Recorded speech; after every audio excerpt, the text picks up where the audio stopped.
Hey everyone, nice to see your beautiful faces this day. We're doing another live stream. We've done a couple on Fridays, but I got too excited over the weekend.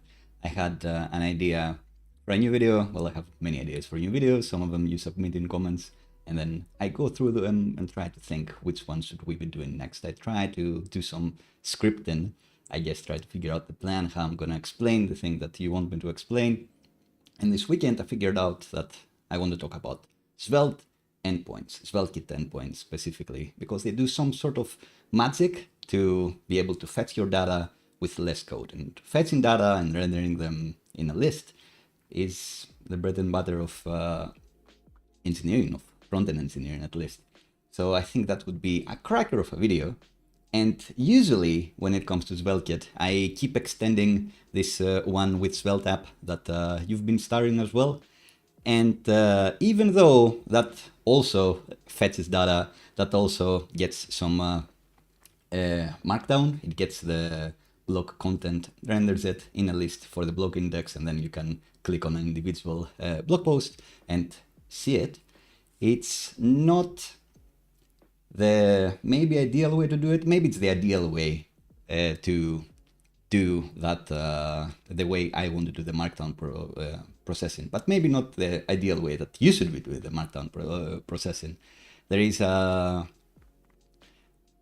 plugin starter add-on, SvelteKit add-on. There is a library by Peter Allen, aka the Penguin, who is very active in the Svelte community and a great engineer, that makes that sort of thing very easy. So if you want a blog and you want to write it in Markdown, you can very easily do that using that plugin. The way I'm doing it is kind of different because I was experimenting. So I didn't want to spend a lot of time in the video explaining why I went with that way to do a blog. So I figured I should create a new app for this. And the app that we're going to create today, the pending name is TechieCat, because I'm now in Barcelona and finally I can legitimately use the Catalonia domain, the .cat domain, not just because I like cats. So TechieCat is the pending name. The idea is it's going to have ideas for free. Some people tend to overvalue ideas. They think that's the thing that's going to make their app or startup successful, that the idea is going to be crazy, amazing, insane, groundbreaking. But in reality, it's all about the implementation. So I always want to promote people talking about their ideas, because that helps you iterate, that helps you get inspired into better ideas, and maybe it even gets you inspired to actually try to implement them, because that's the actual thing that's gonna make your idea successful. If there is an app out there and people are using it. So ideas are free, the basic idea of the app, and we're gonna start working on it today. Let me know in the chat if you have any particularities that we'd want to use. I will ask about the brand colors that you'd want. I will ask maybe about the data stores if we get that far. I have a rough agenda that we'll share now. I don't know if we'll get that far. So here in Notion, I have the video description as well, and I have this to-do list of the things we may get to today. We'll definitely be basing off our new app into an existing repo that I've made. We'll talk about Svelte endpoints, which will be the point of the curated, trimmed version of this, I suppose. We'll be doing some styling with Tailwind and CSS variables or custom properties. We'll deploy through Vercel to a custom domain I grabbed earlier. That's the svelte.cat. That may be good. Maybe I'll need to grab that one in the future. But no, it's going to be the techie.cat domain that I grabbed through Vercel earlier, just before starting the stream. And then we'll probably use Notion as the database to fetch those free ideas that I have in a separate window somewhere here. I was doing a newsletter once upon a time where I've been sending out these types of ideas where they have like a name, they have an emoji or an icon, and then they have a quick description of it. And we can use Notion to get that data out and render it in our app, which is the main point. But maybe, just maybe, we'll use something else. Maybe we'll use Supabase that people have enjoyed. Maybe we'll use Firebase, but probably not, because we have used Firebase before, so I'd want to show something different. Maybe if we are going to use Firebase for something, it will be on the other app, the with Svelte app. And then maybe we'll import some SVGs, which we'll probably be working on Friday. There's a poll out in the channel. If you want me to cover something else, feel free to vote there.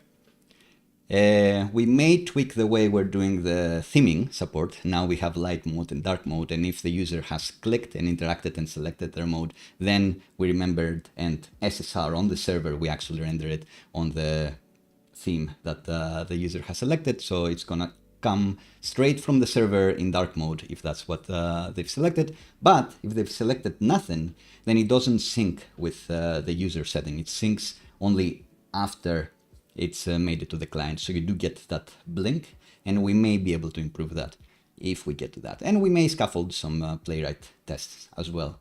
That's the rough plan. Again, this is a bit of an off-the-cuff inspired stream. I may be doing a lot of these things on instinct. It's not going to be a lesson. Here you go. Here's how you do this. It's going to be very chill. It's going to be, let's try to do this together. You get to see my process. You get to see how I prepare for these videos, how I make these repos for you. And feel free to ask in the chat if you want me to elaborate on something. I will probably be talking over things anyway, because that's how I roll. Cool. So the first thing to do is, whenever I start a new project, whether it's in a new company or a new client or whatever else, or something for myself, something for these videos, is I think, what is it going to be in regards to the framework? What's the framework I'm going to use? Nowadays, it's usually either SvelteKit or Next.js. And once that has been decided, maybe some other people need to get involved. There will be drawbacks on selecting either of it.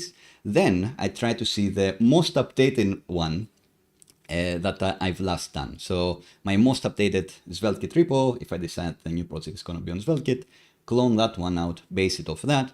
If it's going to be Next.js, find my latest Next.js repo and start off from that. I have used boilerplates well in the past. I have created boilerplates at some point, but I'm not a extreme fan of using them, because then you may fall into the trap that you don't understand what's happening because someone else has made too many decisions, and maybe they've changed something since the last time you've tried. Maybe they fixed something while you've already forked out of the project, and if you don't understand what's happened there, then you're kind of lost. So I will use boilerplates to get inspiration, to see how other people have solved problems, but I will rarely, well, I will never nowadays use them when I'm doing a legit project for a client or even for one of these videos, because it shortcuts my way into not learning more things and not understanding a few things, which is fine if you just want to get something up and running, but if you want to keep maintaining it, then it's a bit of a loss. So, of course, I will base this on the with Svelte repo, which I try to keep up to date, even though I've started creating this maybe more than a year ago. It is quite updated, as you can see. Sometimes with your own suggestions, even feel free to raise PRs, to raise issues and discussions, that sort of thing. But there is no boilerplate. I'm not gonna run anything on like a magic terminal and then a new project will be up and running. I will be cloning this project, which you may do as well to try out to get you started. But again, try to at least watch some of the videos to understand why I'm doing some of these things. Don't blindly do it, because at some point you will inevitably run into something going wrong, maybe because I hadn't thought of it or I've made something wrong. That's always possible. And if you don't understand what's happening, it will be harder to debug in the end. But of course, no need to reinvent the wheel and start from scratch every time. All right, enough of that intro. I've copied the project link so I can go to the terminal, and then we can git clone this. And as I said, the name of this is going to be TechieCat. If you have ideas for names, let me know. So we'll get in there and we'll install all dependencies.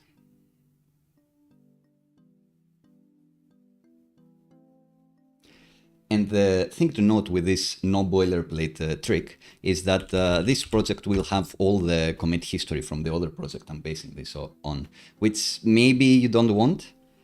So the first thing I do is I remove the Git directory, which makes this not have a Git history because it doesn't have a Git anything. And then just git init a new project, an empty GitHub Git project here. And then I can open VS Code and try to see all the things that I've only done for the previous app. I'm basing this off, so the things that are only related to with Svelte in this case, and tweak them accordingly to the app that I want to make now. And the app I want to make is the TechieCat one. We probably don't want to go through each of these files, but the important ones are probably the README.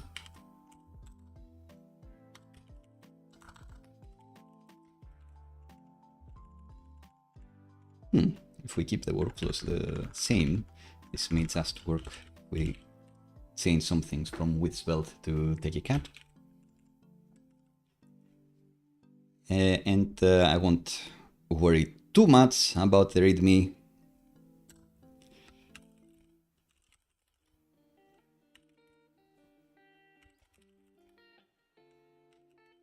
I always like putting real apostrophes in this, so I'm wondering, do I have any here? Guess not.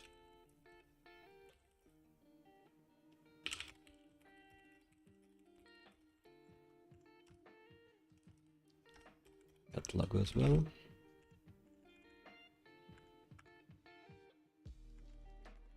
Which cat looks most techie? It's a good question, isn't it?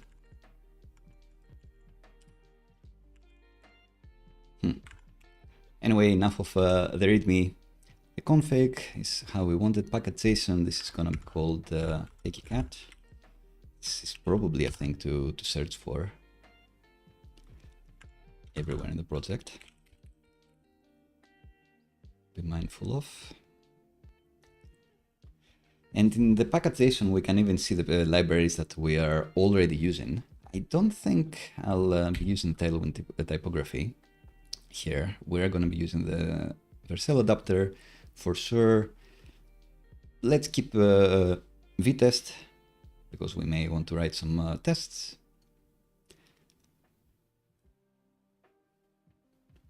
Firebase we will not be using, at least at this stage. We will not have any auth, and we may use something different for auth just to keep things spicy.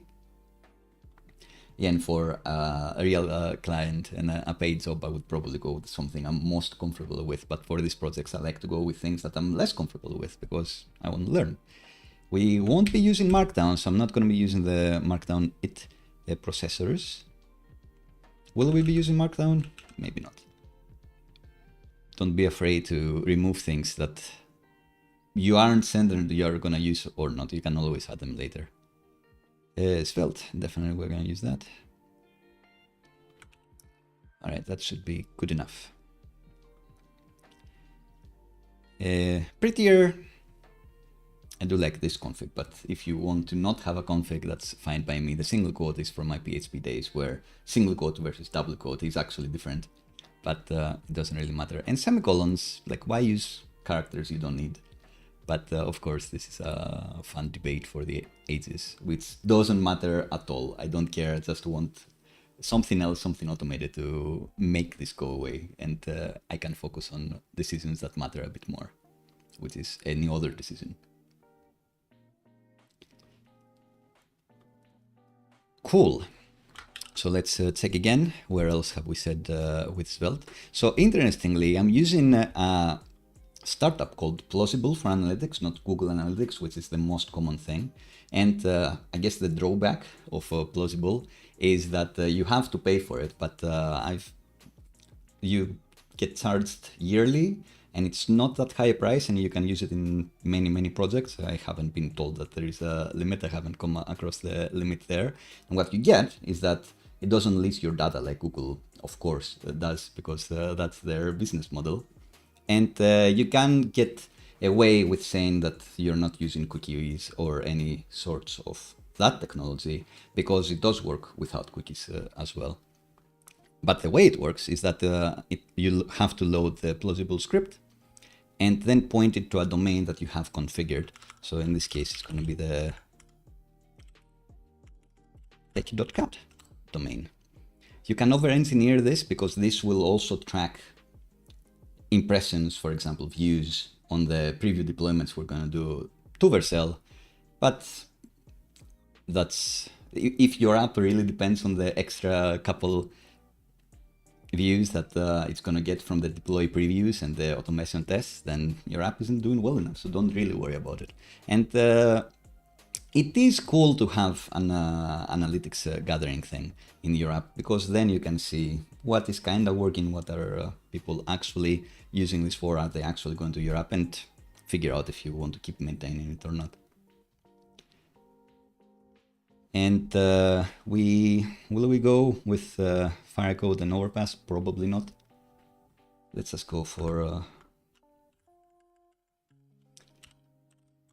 maybe I can ask you, lovely audience, for which font you want to use at some point. But we will probably use, we will probably use the 100, 400, 600 font variations, because I usually really like those. And tech content and ideas for free. Doesn't really matter, we'll change this.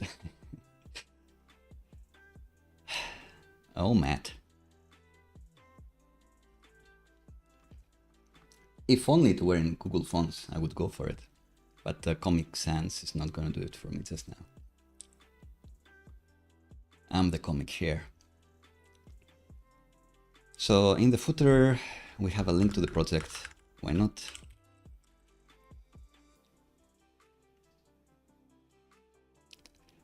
In the login page, we have a few things, but of course, no login,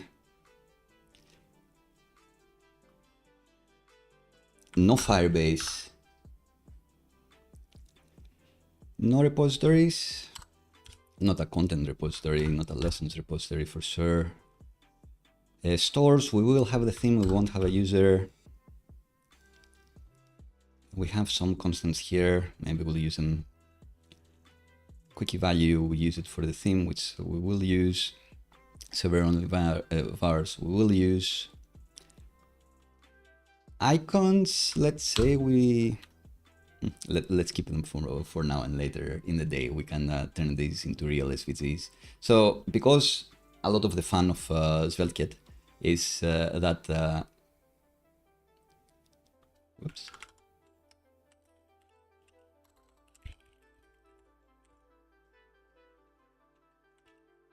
A lot of the fun of SvelteKit is that it looks like HTML. The templating looks like vanilla HTML. So you may just paste your SVG here, the SVG that your designer gave you or that you downloaded off the internet, and then be done with your life. You don't need to do the things you need to do in React, for example, where you need to change the names of some attributes. And that means copy paste, move on your day, but you need to be explicit about the things that you pass, like the class here, and the width or the fill or the color or whatever you want to expose, which is a bit of a mess. And if you have an updated icon from your designer, then you need to go through the same process again and again and keep pasting this. So why do that when you can automate it and pop in the SVG itself and have your bundler do the work for you? So that's something we may set up in the future, maybe in this video, depending on how fast we go through things. Hero section, I'll need to have a look at what the hero section actually looks like. The header, I guess On the right of this, we have a profile section. Let's see.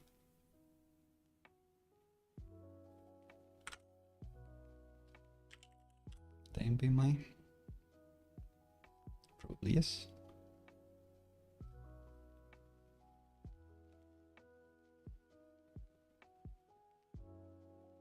The aliasing to $lib doesn't seem to be working yet, and that is because we haven't started the dev server yet. So our .SvelteKit directory is missing.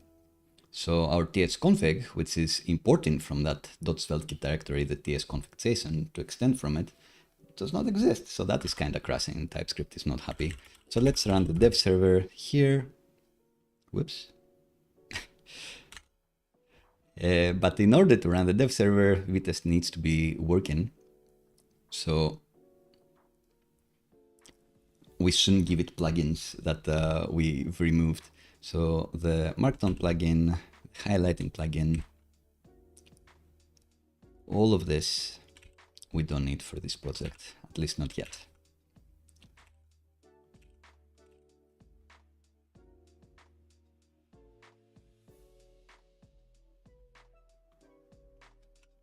So empty array of plugins here. And did I remove highlight.js? Nope.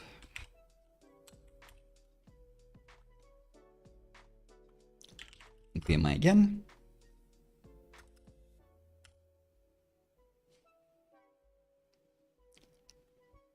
Now we should be able to get there, maybe in a new window. Well, we're kind of getting there. All we need is to delete even more files.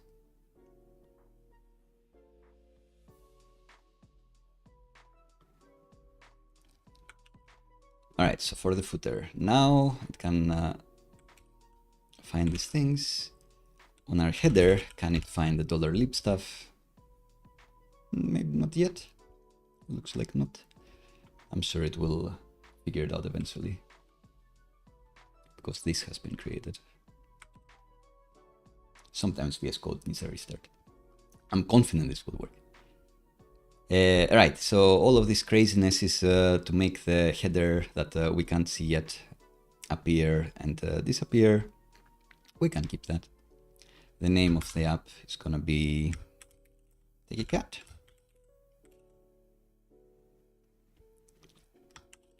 Have a thing about ideas.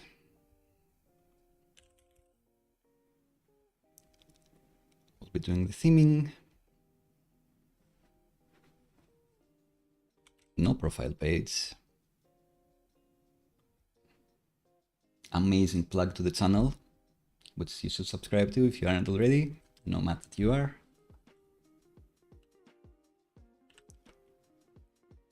And sick. Fancy currency, as I said before, we won't use it for now. Maybe in the future, one day, someday we will, but not now, so why keep it? We will be using buttons. Enhanced form, if we ever have forms, we'll have that one, and that's something that the SvelteKit scaffolder will have for us, so I do like to keep it. Most websites have forms. All right, the good stuff. No auth for this video, so you don't need to do that 42-minute marathon to watch that video of mine. Should refers token, not really. We don't need that. Don't need that. Don't need all of that. None of that even. We can return the response.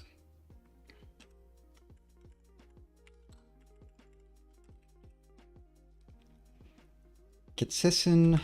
No user in the session, please. Which means that we should type something else as well. The globals file that the app definitions file that SvelteKit starts with. So theme is going to be there. User is not going to be there. Nope, nope. Right? And no markdown imports. What a cat. Cool. This hook is happier.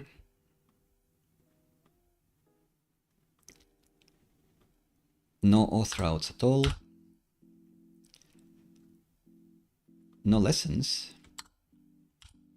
There is code here that I would reuse regarding the Svelte endpoints, but we're gonna do them in this video. Better than ever. The about page, we're gonna say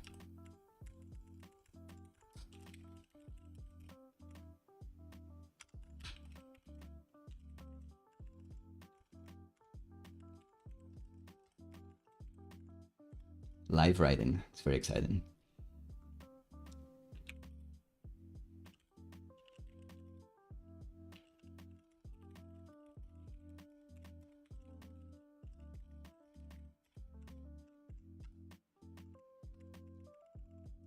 Can plug the channel here one day as well.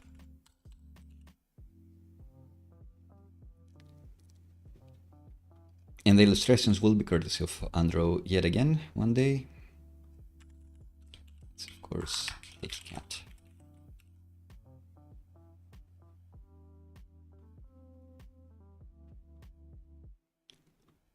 No learn route.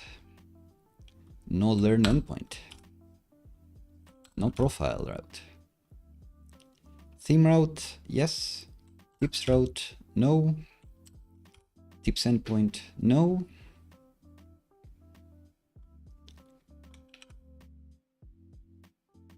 And the Tailwind typography that we've added as a plugin here, Tailwind, also no.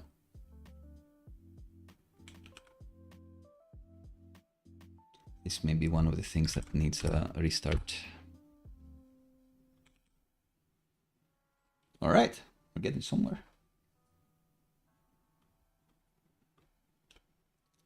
Dark mode works. Beautiful.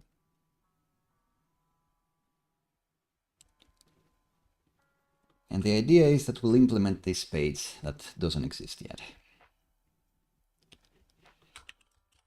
Let's look at more instances of with Svelte.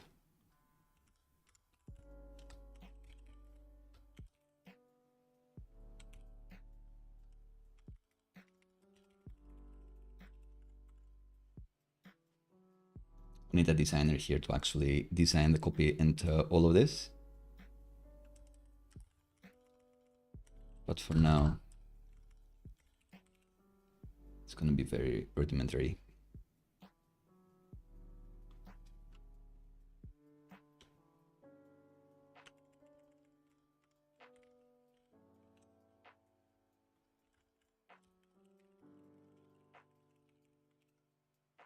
We'll get to choose a different icon there. Eventually, this is also an SVG that I've pasted into, so we may need to do the same setup trick for we to be able to import SVGs automatically.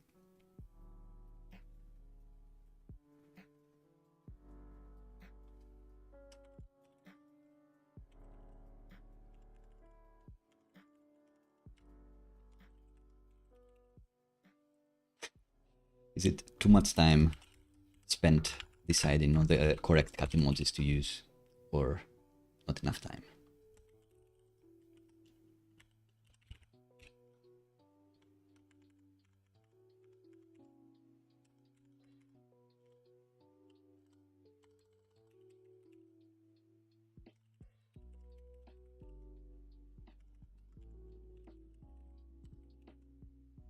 It's always a 50-50 for me. It's like the old USB imports. Is it going to be item center? It's going to be justify center? Who knows? The old align items or justify items. It's about the direction of the flex container and all of that. Oh well, it only takes 2 tries.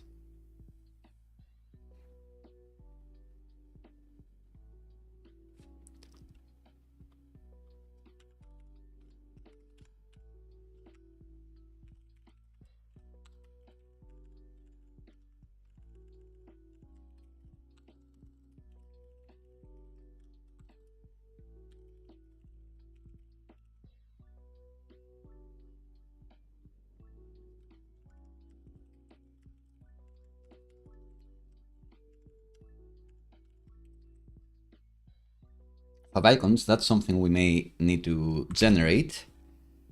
And the theme colors, we can run a poll at some point.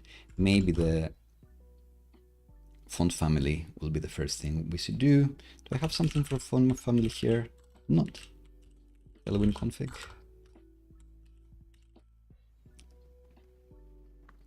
Right, so we'll be using the overpass one for now, not Comic Sans. And you'll see that we're doing quite a few things, declaring quite a few things in the app.css. That's one of the things that that make me want to start with a previous project, because all of these things are going to be very similar to lots of apps. You're going to change some variables because the branding will be different, but I will be defining, well, maybe not these things for this one, but I will be defining light theme variables, dark theme variables, overriding them according to some classes, setting some CSS properties in the root, and I don't really want to write all of these from scratch, like having the header get out of the way from scratch. Why do that? That's a lot of boilerplate you can get away with, so long as you kind of remember and kind of understand what the boilerplate does.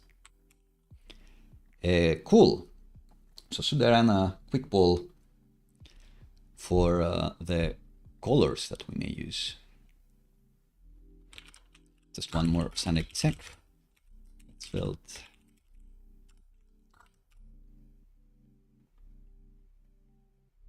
Maybe commit that.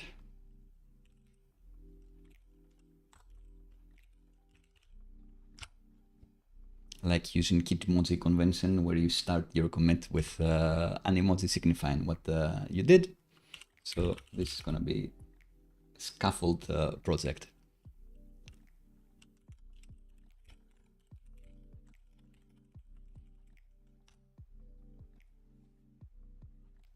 Indeed, Protoscribe, we're gonna be doing page endpoints, shadow endpoints, all of that.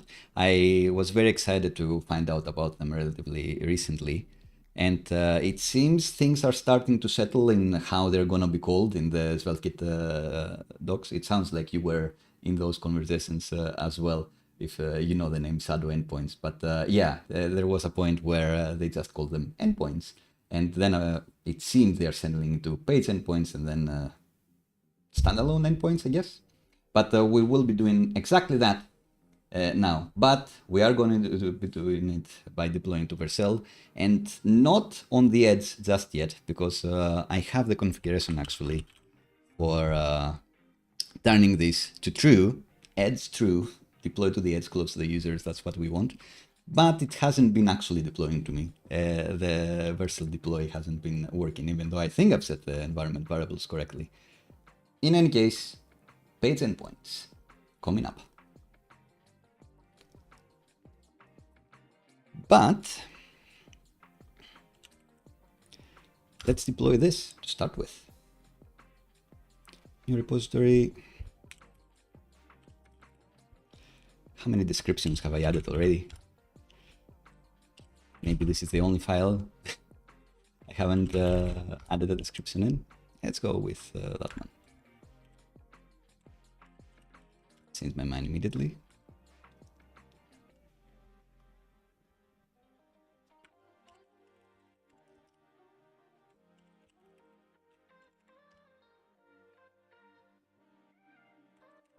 I guess this is the description I like the most. Oh well. Public repo for everyone to see.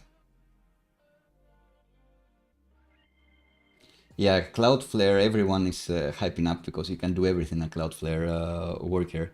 But for me, it is hard to configure. Maybe someone else will do a video on it and then I'll see it and I'll be like, oh, of course, I can do it now in 5 minutes. Because I too have spent quite a lot of time trying to get that working.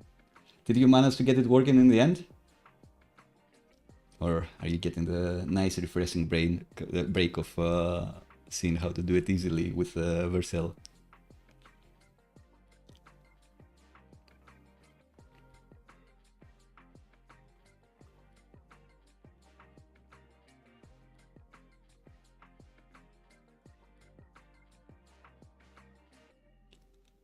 All right, say macrip is techiecat. In the meantime, new repository, empty repository, so we can go to our terminal, paste all of that.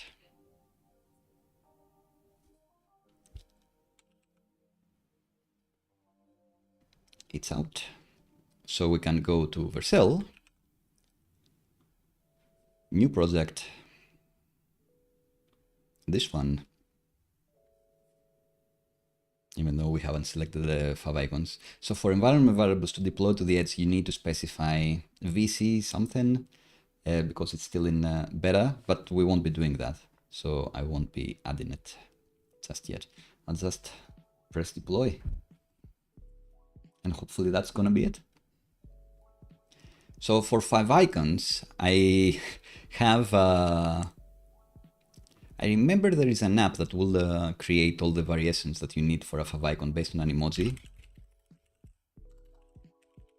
But don't quite remember the link. This seems promising. What can I search for tiger?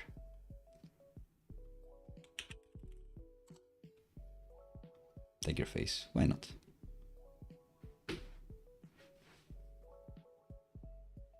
I see. Yeah, that's the problem, is that it's not actually that you need 36 hours of typing. It's you need 35 hours and 55 minutes of debugging, and then you do one line change, and that's it. But who will tell you that's the line change that you need?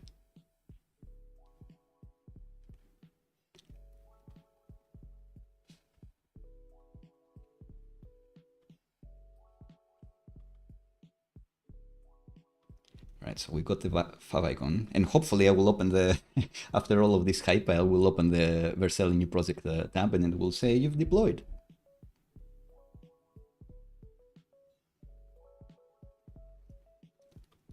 You live for that confetti as a developer, don't you? Cool. So it's deployed.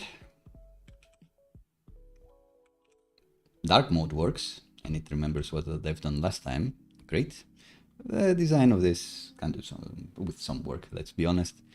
And it still looks like crazy similar to with Svelte. It's the same thing. But we'll be changing it soon. Well, that's lovely to hear.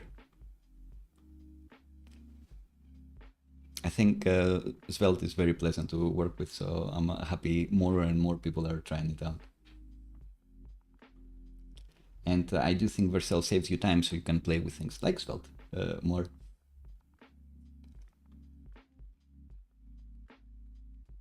Ooh, interesting. We may be tweaking the dark mode, the light mode in the end of this video or later in the day. Cool. So I don't know what you do for favicons. Maybe you have a team that designs them, but I go into a site like this and then pick an emoji and move on with my life. After putting all of this into a folder. So the about we don't really need. We need almost everything else. I guess the site web manifest is the one we already have. So let's go back to our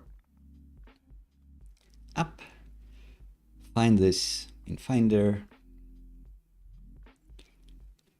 and then we want in our static folder to remove all the favicons. As you can tell, I've added a little with symbol on the top left with my awesome design skills, which is why I usually depend on tools and others for good designs. Cool, pasted that in, and we can decide on some colors. I will be afraid to open up a poll after the Comic Sans suggestion, but we'll do it regardless. So now, of course, this will still have the same favicon, but if we refresh here, we get the tiger. It's not cool.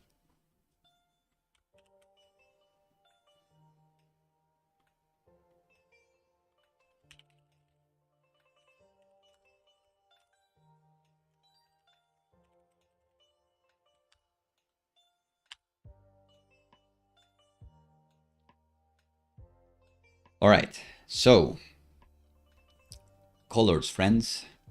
I would like to go with things from the Tailwind palette.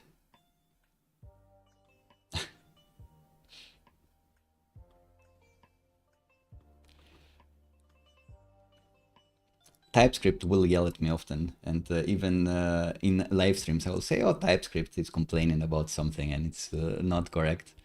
Why is it telling me I'm doing it wrong?"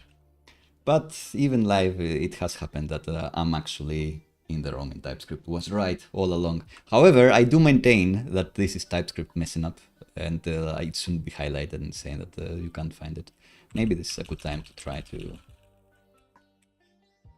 restart VS Code and see if that was the problem.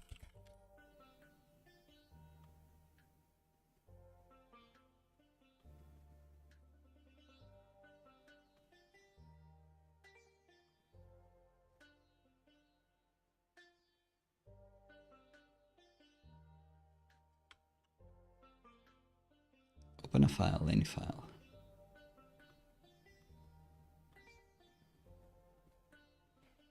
Right, I guess we forced VS Code to rescan the tsconfig or whatever we did, but it worked.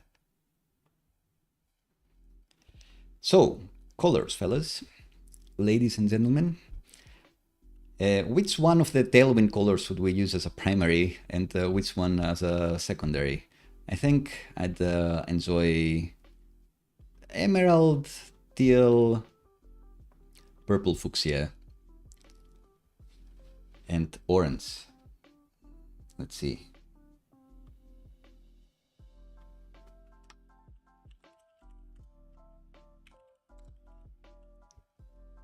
Is it gonna be between the two purple ones? I'm not gonna gamble with the spelling of fuchsia.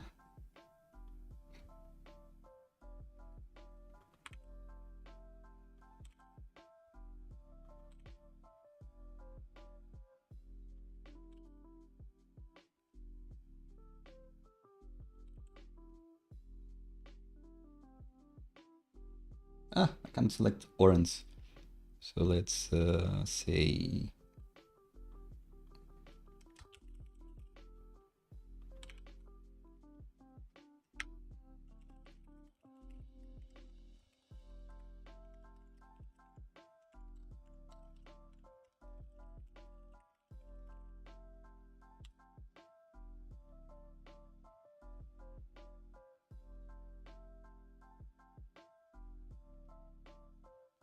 all right. In the meantime, let's explain what we're going to do with that information. As you can see, I've set up Tailwind with the Tailwind config in a way that maybe you haven't seen before. I've made a couple of videos on it, so you should have seen it before, but no judgment there. So we are using CSS variables with Tailwind, and for many of these things, we are saying refer to a CSS variable with a given name instead of just going with colors from the Tailwind palette. However, for what we call the primary color and the secondary color, and other people may call like brand and accent or something, but we call primary and secondary, we are going with colors straight from the Tailwind palette. And for the with Svelte app that we're basing this off, we're going with rose and emerald. And now this is the question, which one of these should we go for? And we'll see if people will vote after a point. Until then, I can tweak. I can have a better look at the config here in app CSS. I don't think we'll be using a brand color, prime color, even though I think that's kind of cute. So all of this can go, which means that all of this can go, which means that maybe this becomes primary color.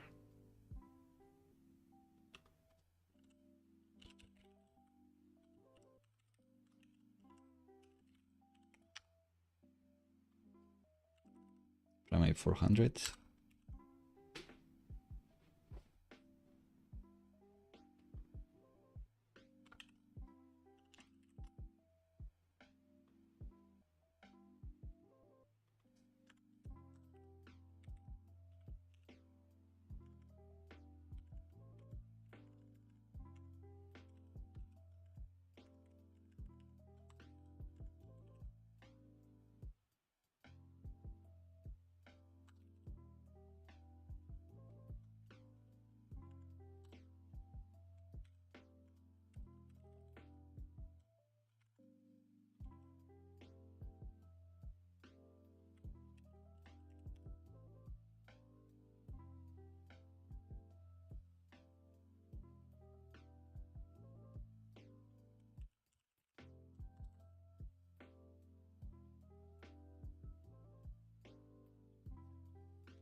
Primary no more.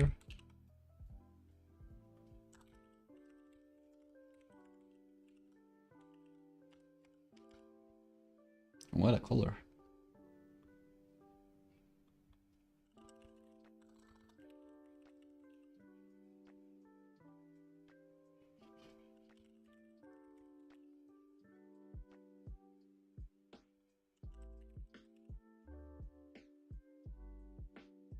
If user it says here, but I'm gonna use it.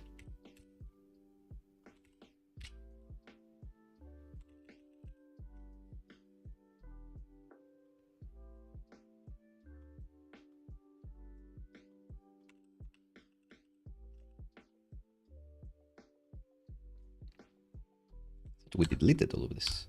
Whoops.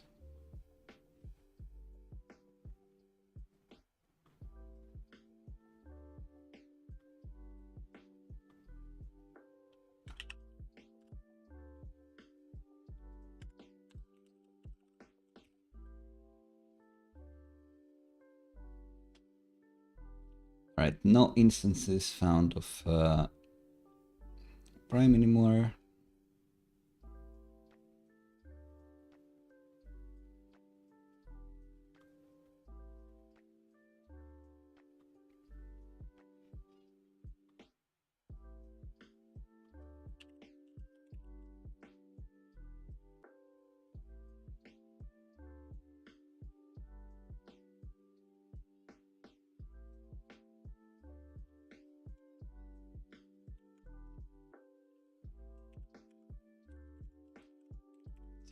Justify this a bit nicer. So justify sender in small screen. And justify nothing. Justify left. Start.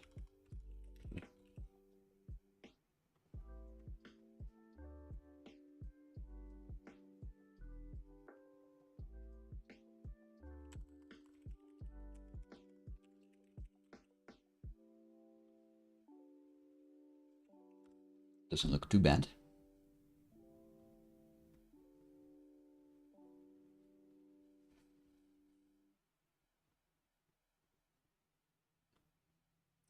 All right, just one quick moment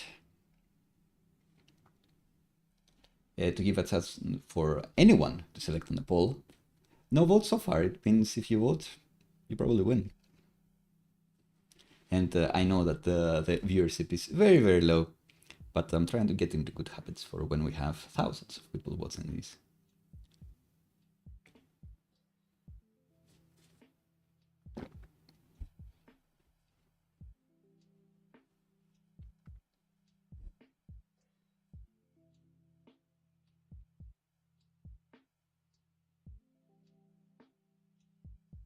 In the meantime, I can tick off this, paste this. We've explained why we did it like this. So I see this as a win. We can get out of this project even.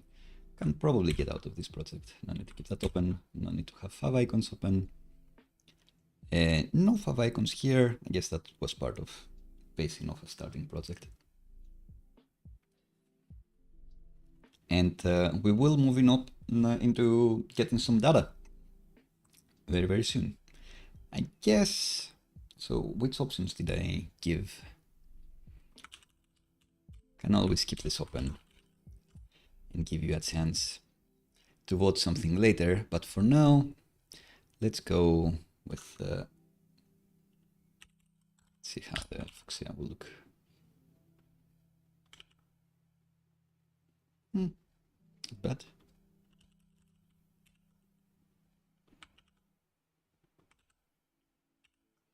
Yeah, I think I will go for it. Don't mind if I do. Do we have anything with a secondary color? Guess not. So it doesn't really matter what we pick for a secondary color. But we'll figure it out eventually. All right, so let's see how we do these nice gradients. Guess we only do it into these two buttons. I'm trying to think. Should it go a bit deeper?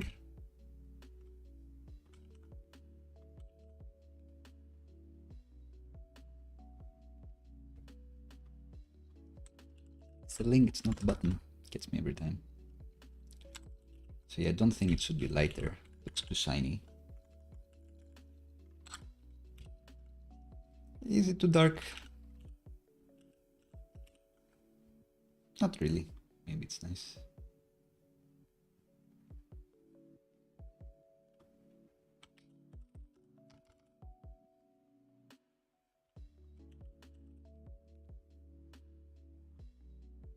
Too bad I can't animate the transition. But I still think it looks kind of cool. Right, so the same difference to both. How does it look on light mode? A bit blinding, but I guess that's the point. Still readable. It should be still accessible. Maybe this is too light on the light mode. Figure it out. But I like the line. I think it's kind of nice. Ah, fuchsia. Amazing. Cool. So we've done some of the fun bits. I will not tease anymore and move on to implementing endpoints. Hey Donnie, thank you very much. Glad to have you here, watching us live.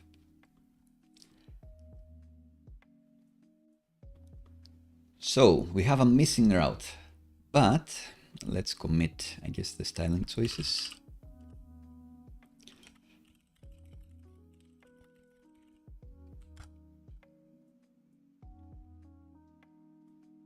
All of this really could be squashed into the initial scaffold commit, but hey, I wanted to deploy something.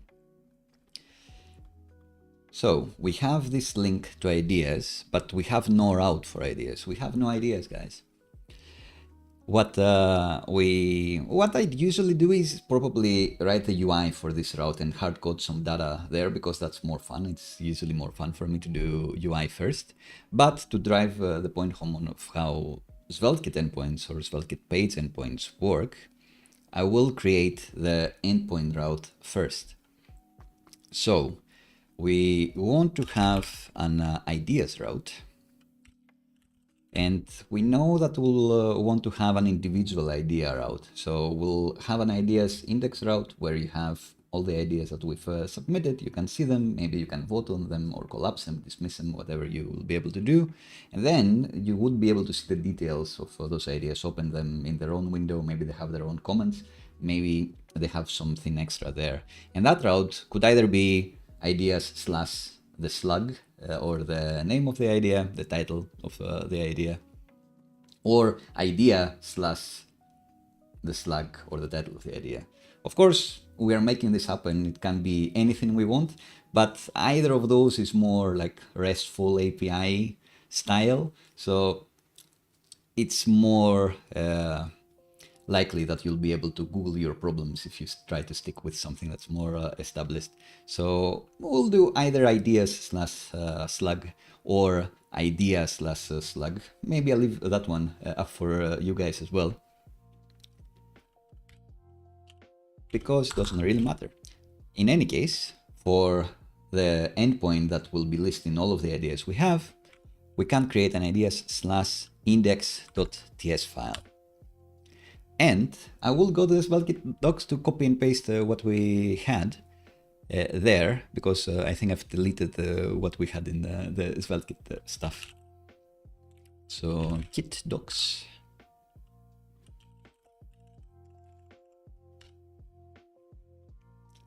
We'll be doing the page endpoints, which they keep changing the subtitle of this. And we'll be doing something like this. We can type this with TypeScript, not with JavaScript style comments.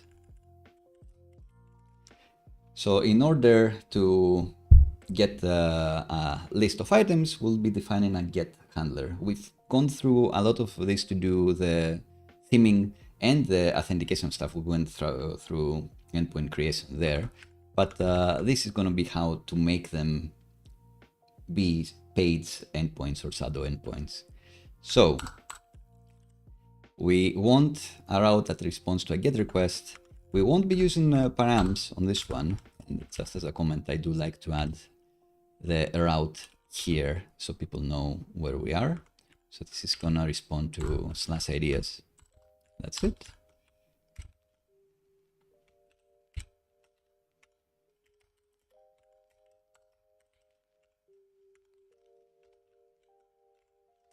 Will respond to a GET request to /ideas.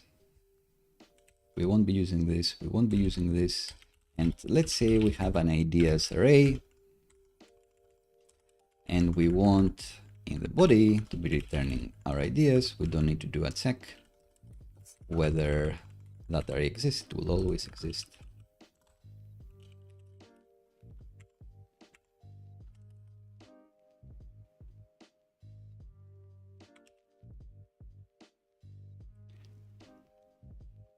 And if we had somebody else that would be working with, maybe there is a backend already deployed. Maybe you have an ideas repository that you'd be able to hit there. Maybe ideas have a schema already, or maybe you'd need to make it up now.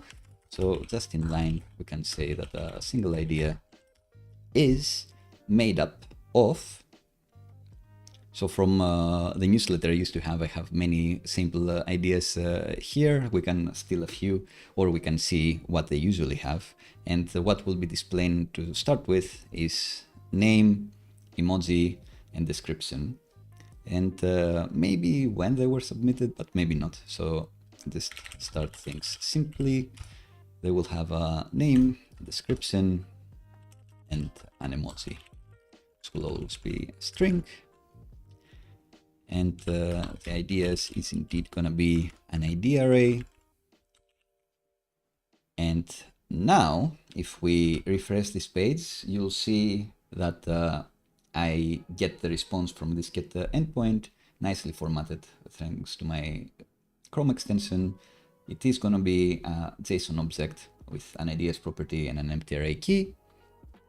So if you don't mind, I will put some sample ideas here.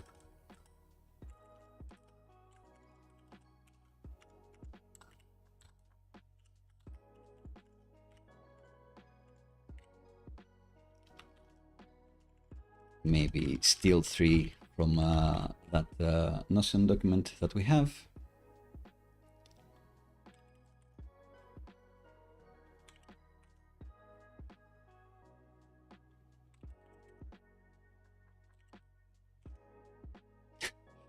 Interesting representation of that emoji in the editor.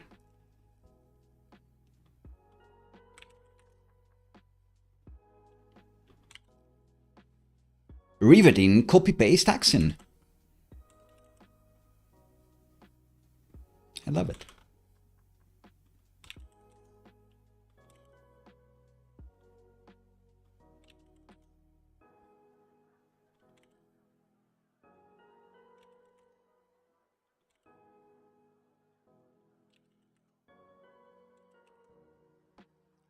So the moment we save that, anyone that is hitting this will actually be getting the JSONified version of this array. There will be another episode where we decide where we'll be getting our ideas from. Usually it's from people that are cleverer than us. I need to get a soundboard with like sound effects and that sort of thing for this part of the moments, puns and jokes. In any case, it's not really important how we're going to be getting these ideas for the next video that I'm going to get, or for this stream, really. We'll probably integrate with Notion unless you have other suggestions later in the day and not too much time has passed. But a good idea, regardless, is in your lib directory to have a repos directory. Stores directory would also kind of make sense, but it would clash with what SvelteKit considers a store, what Svelte considers a store. So I've been told that this may not be the best name for this, but in any case, anything else that gets you data out of a database, out of another API, out of anywhere, can be inside a repos directory, or suggest a better name for it. And that should make it easier when you change your adapter, as maybe adapters would be a good name for it as well, when you change where you store your stuff. So if you get your ideas from a hard-coded array, you start with a file there, but then you switch to Notion, or then you switch to Supabase, and you only have to change that method that fetches those ideas. You don't have to change everywhere else in the app that you are using that method to get your ideas there. Instead of talking about it, let's demonstrate it. So let's say we have an ideas repo. You can even create a class for this and say that has a get method, get all method even. And we can make it an async method as well to make it be more realistic with most of the ways that you'll be actually storing this. So if it's a database operation, it will probably be async, or you have the option to do it async. If it's a fetch call to another API, it will definitely be async. So it may make sense, even if you've hard-coded your data here, to actually make that method be async, so you'll remember to await it, and then you really don't have to change anything. So it's in this repo that we can say that this is what we think an idea looks like. And what we get back is this hard-coded array of ideas. Export const new ideas repo.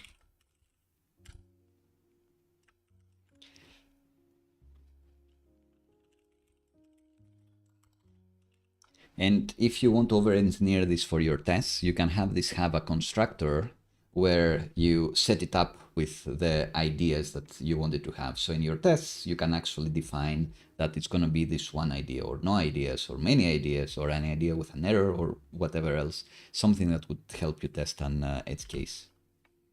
But for now, all we want is to get these ideas, and then we're gonna await from the ideas repo, get all.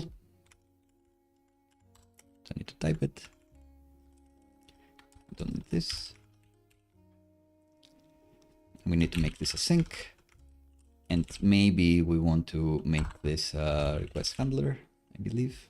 So the docs suggest doing this weird import, like inline import inside a comment for the type, which is handy. What it is doing is that it will know that this handler will be getting a parameter for ID because you've used like the magic template here for brackets ID. So you don't have to type it yourself.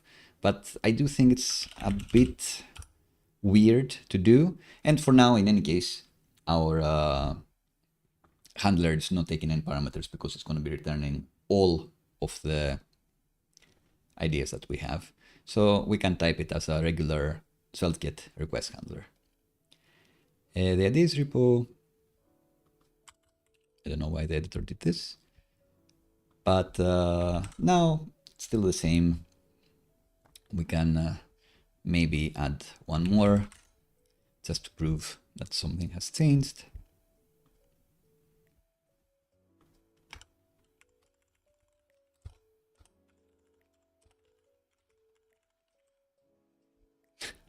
Duocinco. What a name. A good name is the biggest part of an idea.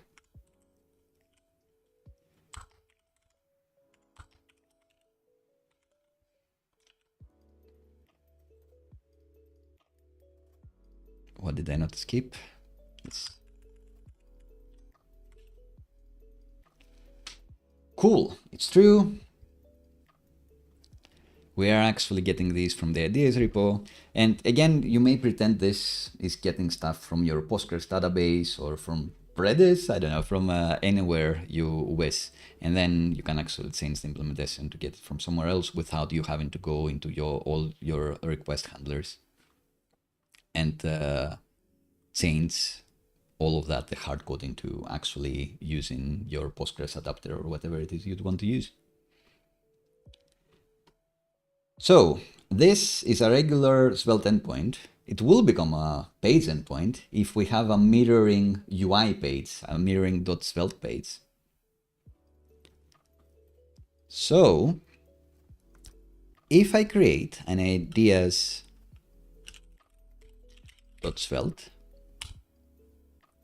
you'll see that if I refresh the browser,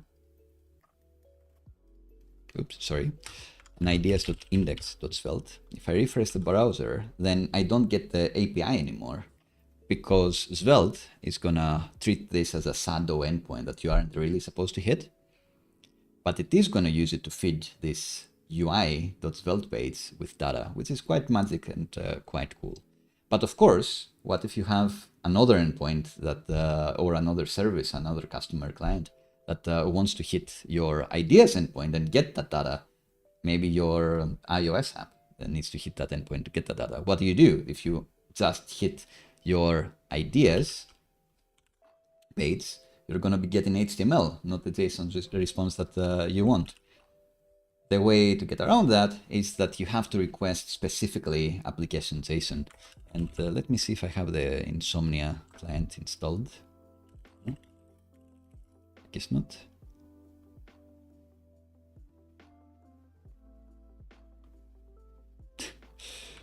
Too much work for it. I guess you'll have to trust me.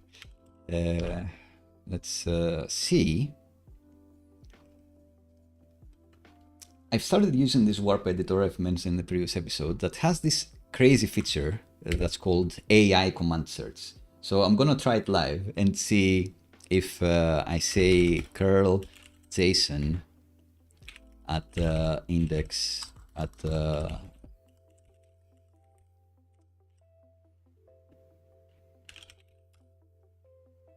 will it figure out?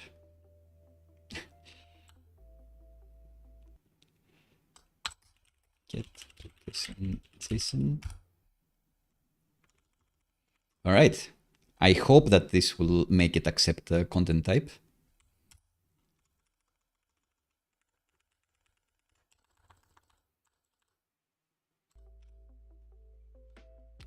All right.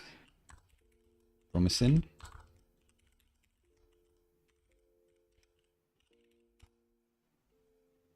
Not quite. It's a different header, isn't it? It's like a accept content type. It's not content type. It's response response accept headers.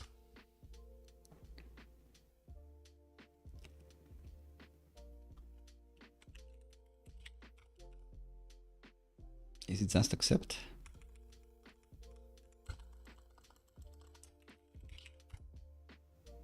Yes. So the idea of the AI command search is that it stops me from having to like Google things, and it does it in line. It almost got there, but not quite. But you can see that if I don't request, it's actually quite cool. If I don't have the accept header to be application JSON, so no headers in this request, then I get the HTML, which we've seen in the browser here. It will actually render the UI. But if I specifically request application JSON, it will give us that get handler response from here. So slightly magic, but I do think it makes sense once you know of it, and it's quite cool. All right, so we've got some UI. We want to have an unordered list and render each idea in its own card or whatever else. So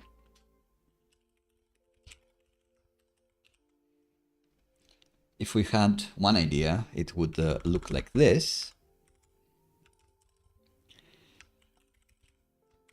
But we'll have a dynamic list of ideas. And for that sort of stuff, it usually means that we'll need to do some JavaScript, TypeScript. So we'll want to have an ideas array.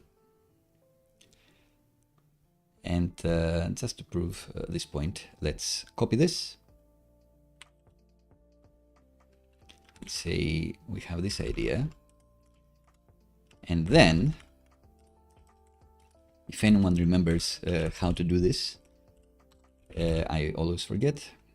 It's maybe it's in ideas, then you end dates, maybe it's off.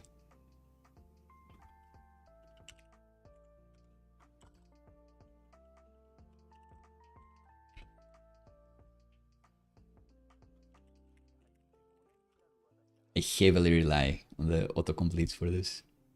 It's the opposite way. So its idea as.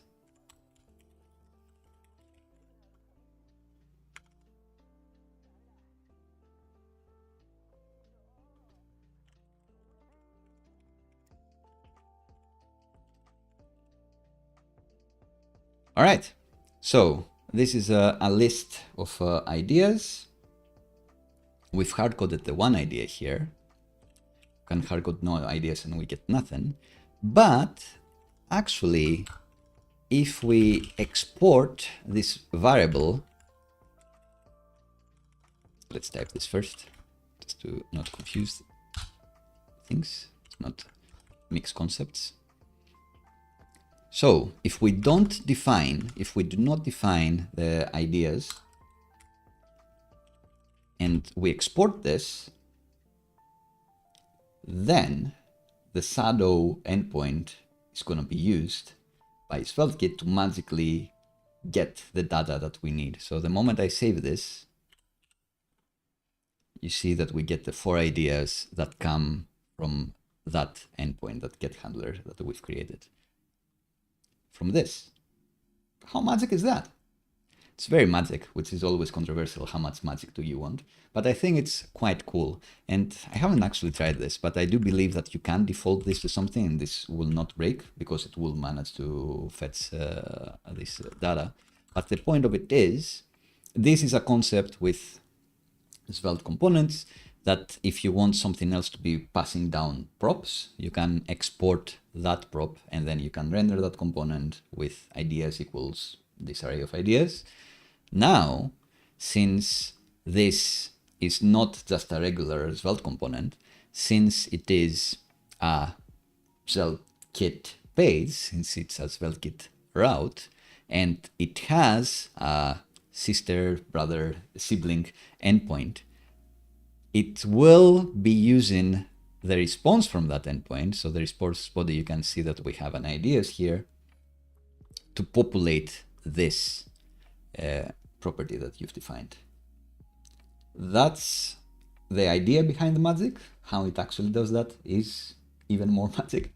But I do think it's quite cool and much less code. Usually in anywhere, I was going to say in React, but in most frameworks and vanilla JavaScript, you'd need to be fetching that data, waiting for the response, parsing some JSON, and then doing a side effect to actually load this. With SvelteKit, all of this still happens behind the scenes if it's not been server-side rendered. So if we are already in the front end, if we are in the front end land, so if we've made it to this app through the index page, and we click our ideas here, it will do a request to fetch that data client side. But if you start from the ideas page, then the server is gonna render you the ideas itself. It's gonna be server-side rendered. That's some of the magic of SvelteKit. It will understand if it needs to do client-side work or server-side work. And if that sounds confusing, it's not SvelteKit, it's me. That's why I wanted to prepare this to actually have the video afterwards where I'll try to streamline what I'm trying to say here, but hopefully it makes sense. So I guess this is the coolest bit with the SvelteKit endpoints. That's all there is to it. You can still hit this endpoint as we said, before, which may be what we'll do next. I don't know if we want to style this page, but probably we want to style this page a bit more. But we can say that maybe in the index page, we have like a little preview snippets, like here's the latest 3 ideas, or here's the latest idea. And you could do that by creating another endpoint, like a backend for frontend type of endpoint here, that gets you just the 3 latest ideas. That'd be perfectly acceptable.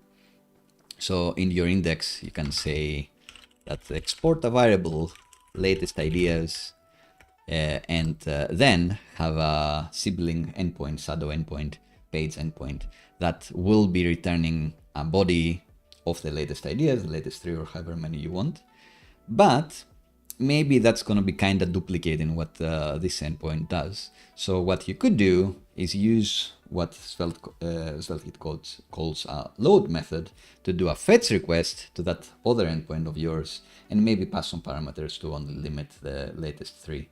We can decide how that would work in a little moment. Let's do some fun UI stuff to get us through.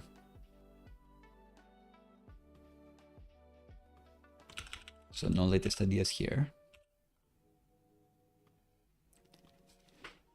We do want each idea. We want a header, don't we? Is there a page heading component? Yep.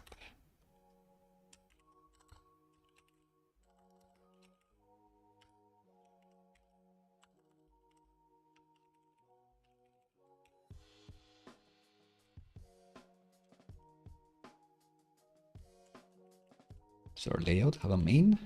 Yes.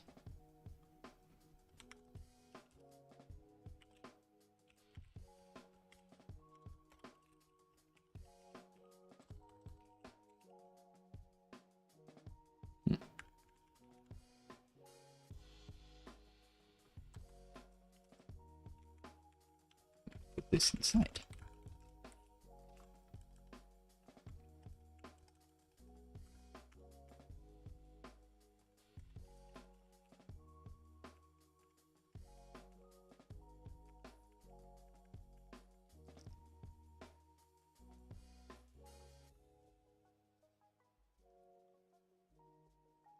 So each list item is going to be, I guess, a card. Maybe I should get into Tailwind UI and get some design inspiration. Card.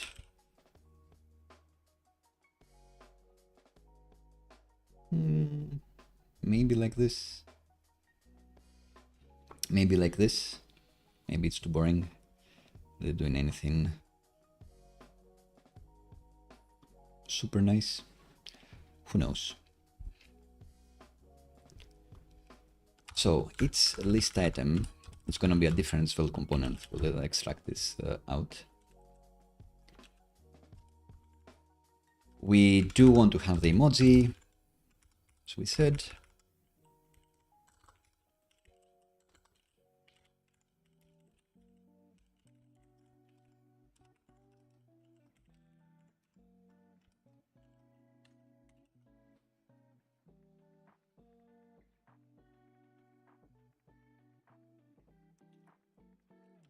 I imagine these are going to have a header. Oh, that's so sweet, Alexei. Thank you.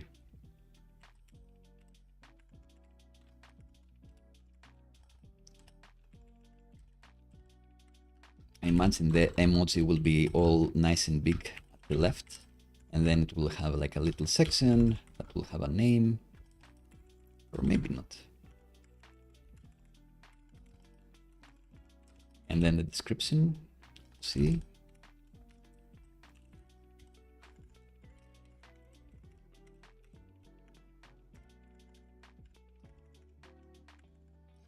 My pleasure.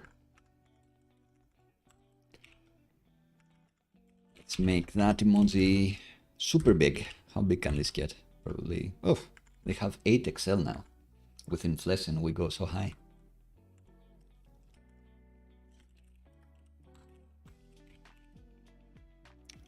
Flex everything.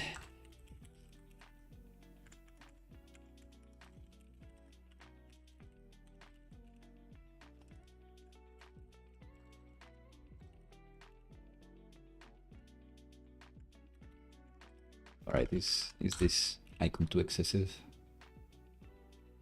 Maybe that's fine.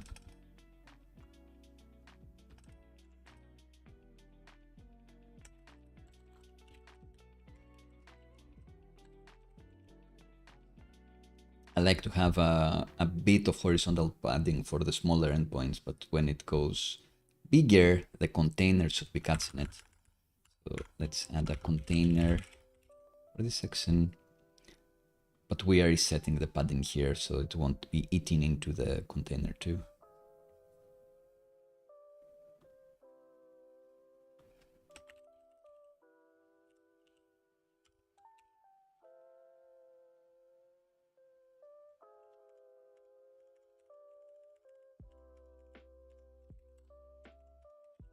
Can make that list have a max width for readability, so this card shouldn't be too big.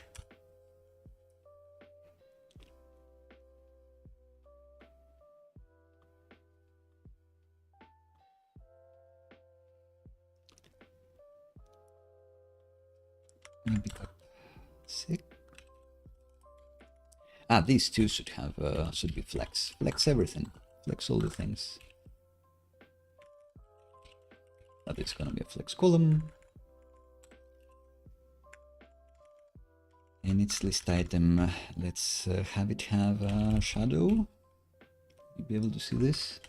A different surface. So yeah, I think we need to come up with a surface too, so it's gonna be a bit more obvious. Or should the app background be a bit grayish? That's probably a better idea.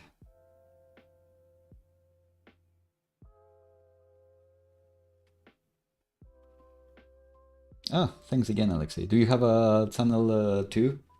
And definitely, it's a slow process to grow any channel, and it seems it becomes easier and easier the more you do it.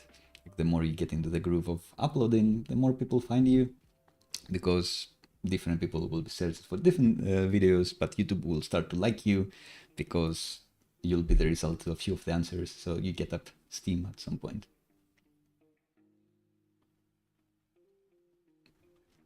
And yeah, being able to have the time to go into communities, that is something that I want to do in the future, even in this SvelteKit and Svelte community. I'm not active, I'm just lurking and reading. I mentioned at the start of the stream about Peter Allen, who is a great engineer I've worked with for a little while back at Zoopla. And for example, Peter is super active in the Svelte community. He has done a lot to help it grow and manage it, and also has his own projects and plugins to help stuff with Svelte. I'd love to do that more.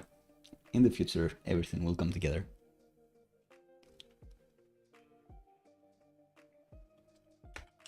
But let's design this card.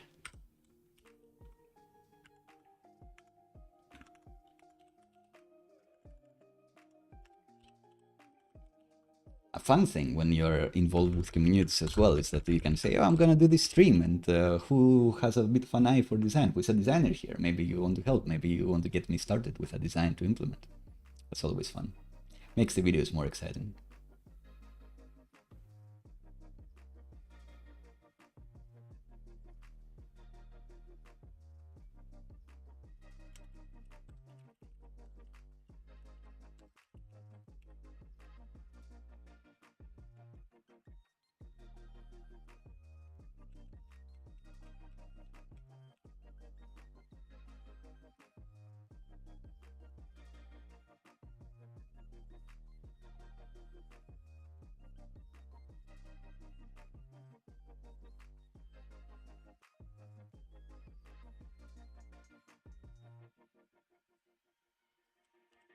In the meantime, I see purple itself has gotten a few votes. I'll switch to purple for a little while. See if that looks any better.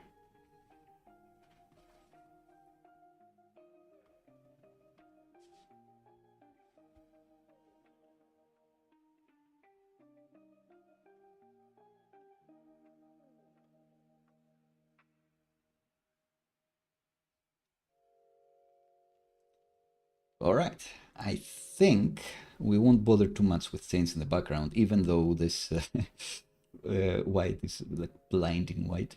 Maybe good enough. Definitely we would need a different surface color as well, or a different shadow color, dynamic shadow color, because you can't see anything here. Thanks, I appreciate that. Will do. And the regular short videos will keep coming as well. Yeah, I have been finding streaming fun, and it's much easier to just get on a stream and discuss. But I do think there is special pleasure in me doing the very fast-paced, fat-free videos as well, so they will keep coming too. All right, so fun with design done. I will switch to fuchsia. I think it's better. I think it just looks a bit better.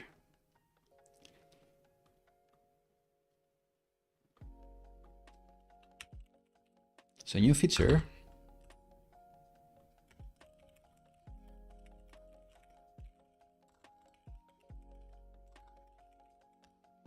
You can see why I usually like to start with the design, because I'd have hard-coded this to start with. I'd have been making the cards, which is a bit more fun, I do think. But this is kind of hard-coding it when all you need to do for the endpoint is how much? Like 10 lines of code, and kind of like this is the real line of code that you need. This is essentially hard-coding with the extra step of fetching the data from the endpoint. But then, when you actually use a real repo, you don't have to do that much work to change. It's not distracted. It's more fun to engage than it is to just code for a little while. Keep doing it.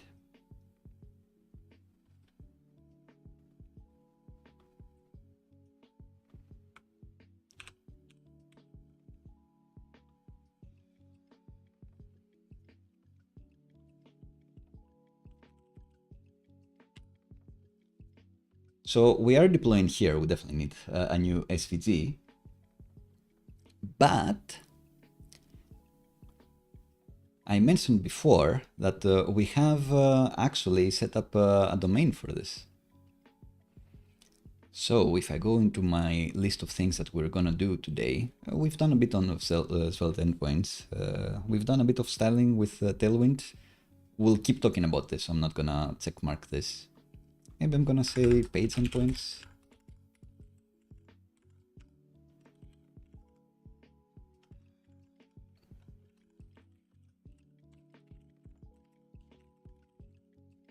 And now let's do the deployment of Vercel we've done, but how do we set up the domain alias, I suppose? How do we make a custom domain work? Well, in this case, I need to put in a domain that I own that just before the stream I got through Vercel. Click add. And I usually like this. I don't know why the default has become that www should be the domain that you want. Like again, like more letters is bad. Why use more letters when few do the trick? So I like to set up the non-www domain, the root domain, and have www.techie.cat redirect to it, which you needed to do manually before, but now Vercel will suggest it for you. So let's add this.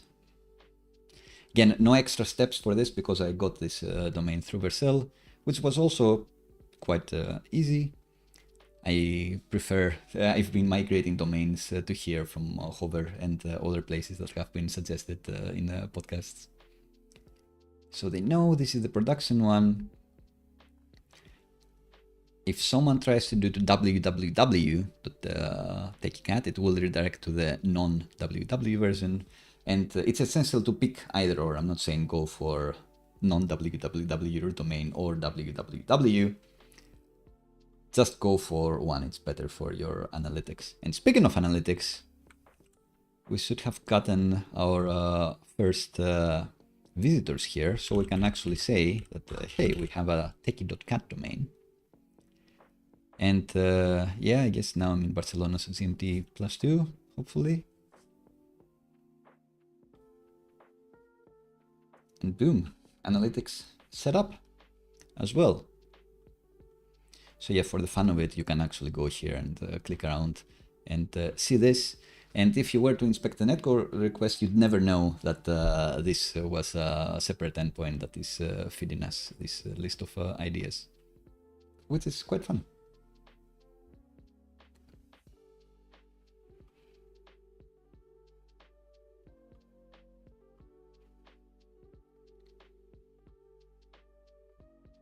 And let me add this domain to the GitHub repo as well, even though it's kinda in there.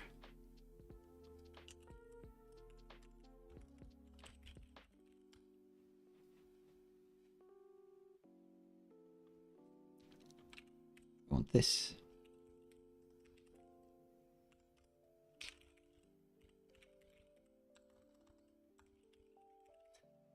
Suggest your own keywords.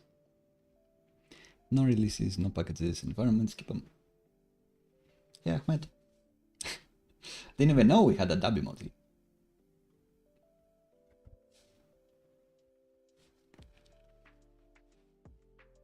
I've been thinking that for this there should be some sort of challenge for me, like I should set up a timer and say we're gonna try to do this, this, and this, and it should be under like an hour, 2 hours, 3 hours, 44 minutes, whatever else we decide. But if not, then I have to do X or I have to do Y. I need to keep dubbing for like 5 minutes to a particular song. I don't know, like maybe these sorts of high stakes, but you know, fun stuff would make things a bit more interesting.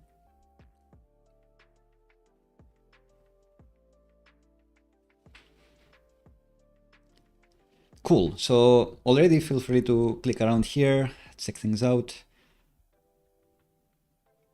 These should also kind of work correctly. And the next thing to discuss is that we'll want to show the latest idea here, like snippets, like random ideas. And the question is, should we use a load method or should we use the backend for frontend style, SvelteKit endpoints, TODO endpoint, page endpoint, whatever we want to call it? I think I'll show the load method just to show something new. Or should I end with a main method? I don't really know. Let's think about this. Let's say that we'll have a section there. Again, it's going to be a latest idea section.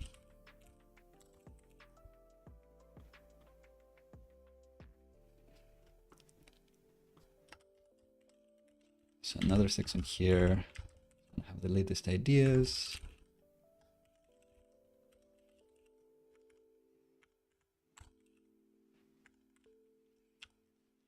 Which is going to be an unordered list, blah, blah, blah. And then do we need that button again? A similar one. Oops, that should be ideas. Do I have learn anywhere else? No.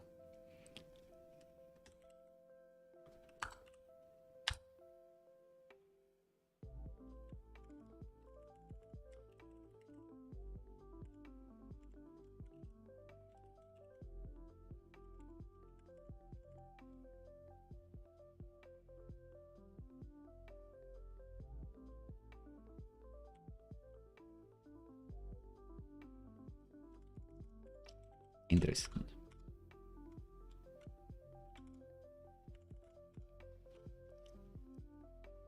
So yeah, 2 call to actions on our index.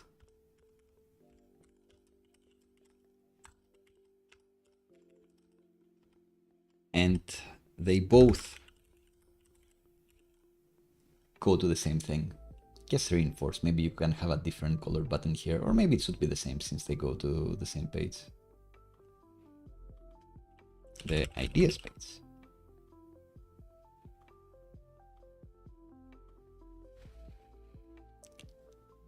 and we can extract our ideas component so we can reuse it. Maybe we can call it ideas cat.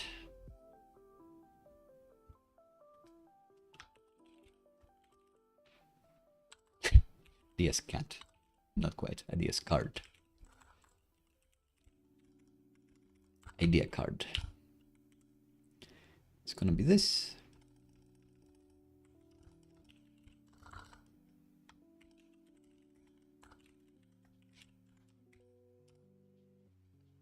I need a snippet for this.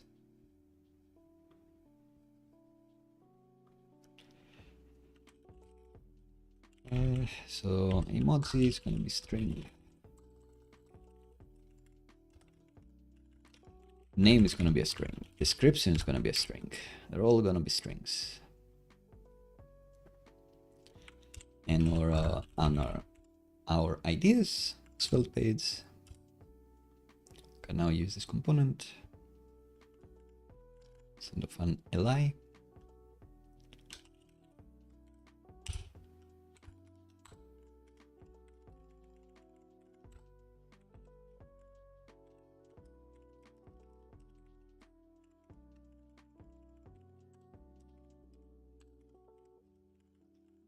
We'll get the beautiful shorthand of Svelte here.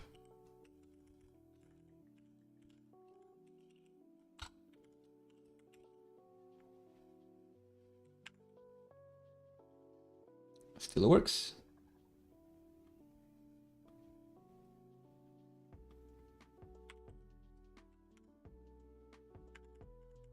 And on our index page,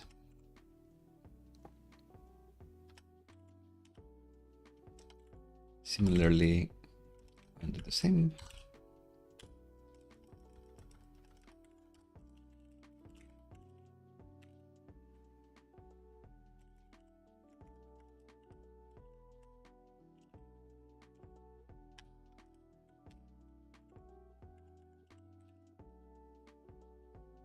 But how do we fill this array? This is when we decide whether we're going to use a load method or we're going to create a TODO endpoint for this. I will take a sip of coffee, if you'll excuse me.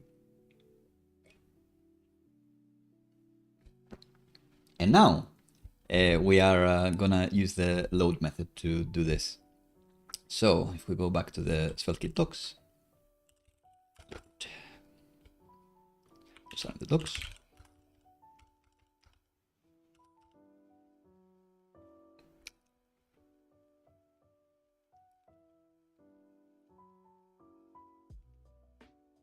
I think they say in quite a few places that if the data from page comes from this endpoint, you may not need this. So why use more code when few code to trick? But just to learn, we are gonna use a load method indeed. And we'll need another script tag because this one needs to be an exported module because SvelteKit may run this as well. Well, will run this. It needs to kind of extract the load method in order to be able to run. Essentially, that's what it means. But we'll say that the length is TypeScript.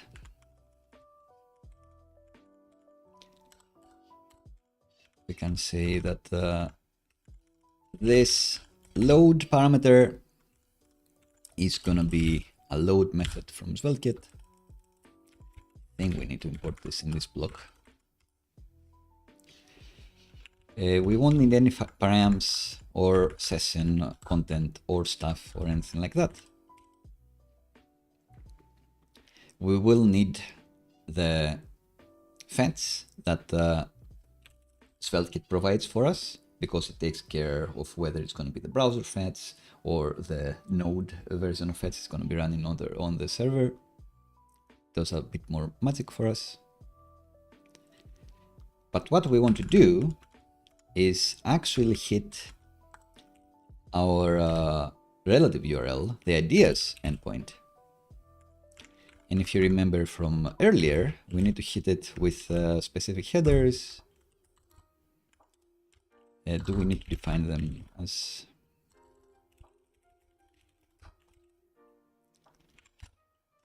new headers, and then the accept. Ah, the autocomplete cut it for me. GitHub Copilot to the rescue.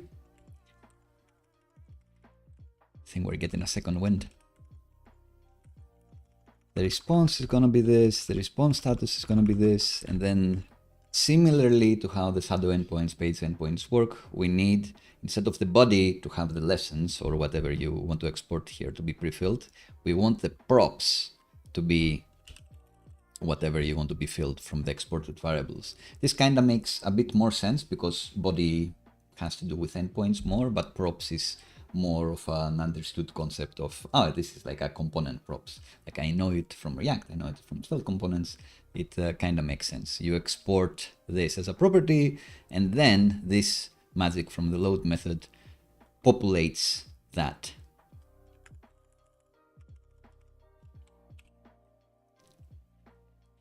All right. So all that said, does this actually work? Let's see. If we iterate, it's not lessons, it's ideas. We do that, will it magically iterate through ideas? I guess the answer is no.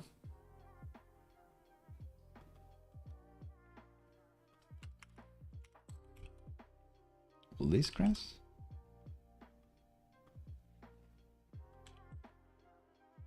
Yeah, it doesn't seem to like it too much. Let's have a look at our server. Try to debug this. So the idea is we have exported in a module load method for this route. It's the index method. We're hitting the relative ideas endpoint, and we're putting an accept header for application.json. We hit the response. Say const ideas is this.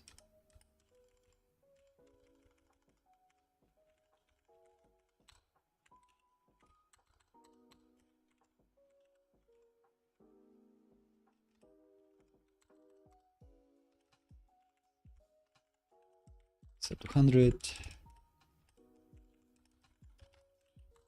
Can say if not response status is 200, or not response okay.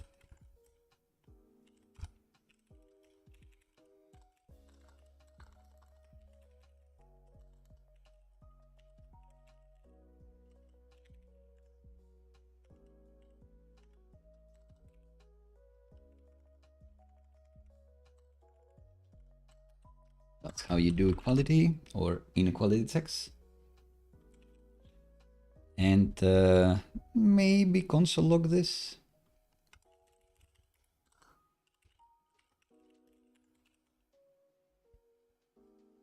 And see if we actually get the console log here.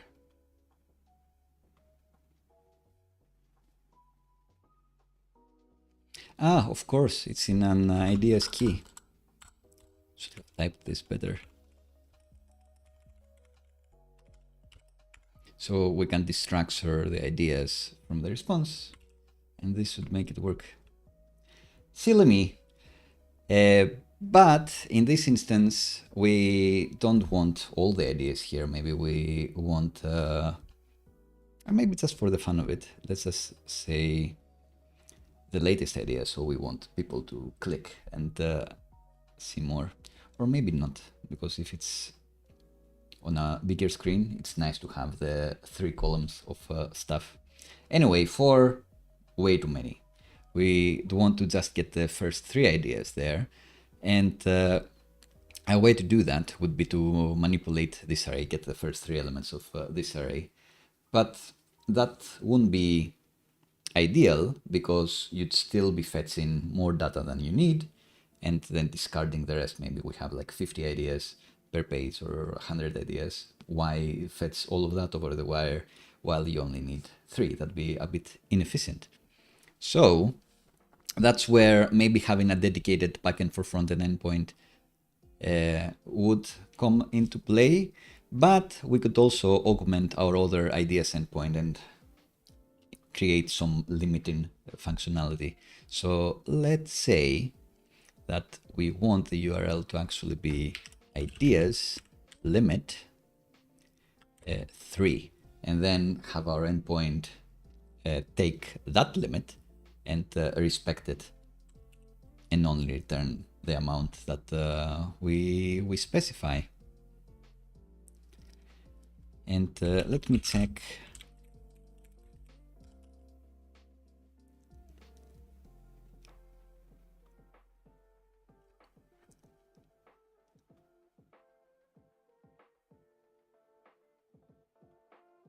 I want to check if there is any SvelteKit magic for getting query parameters from the URL, because I do remember they have some stuff regarding URL APIs, for example, search parameters. There you go.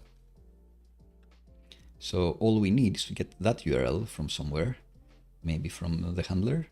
We'll see.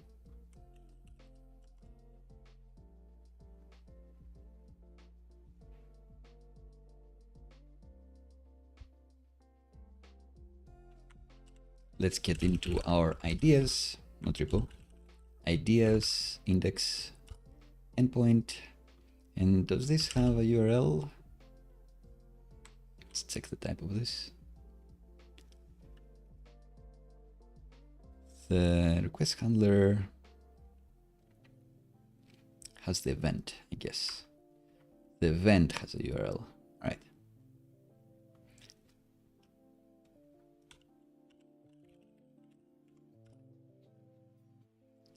So the event has a URL, so it should be in here. This is an event object and it has a URL. Const limit URL search params get limit, or 50, let's say.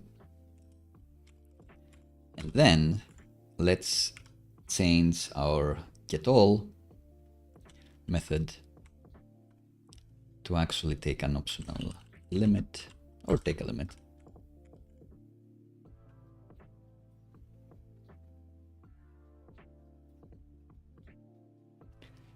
Do we need that? Maybe not. Maybe yes. I'm between two minds here. So should this be the thing to be slicing the array if needed? Maybe. Tests would make this easier for sure.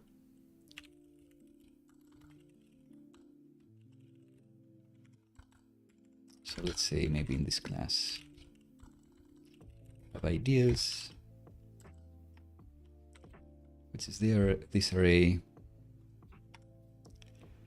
This returns this ideas, and we can slice to the limit. Amazing.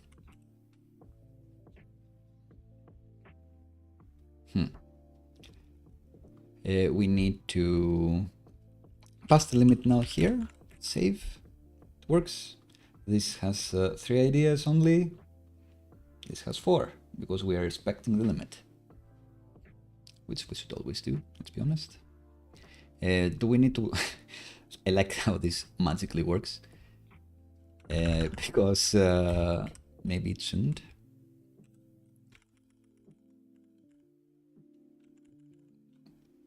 Is there any SvelteKit magic to make this know that the search param is going to be a number? I'll say no, doesn't really matter.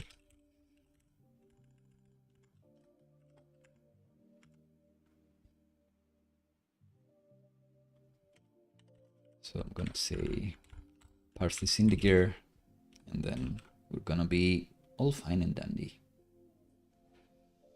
Cool. So let's make that nice grid here. If you're on bigger screens, let's treat ourselves to some UI work.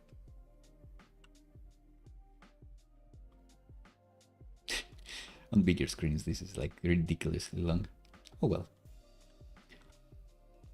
We'll fix that eventually. So maybe, is this the point where you want it to be more grids? We'll see.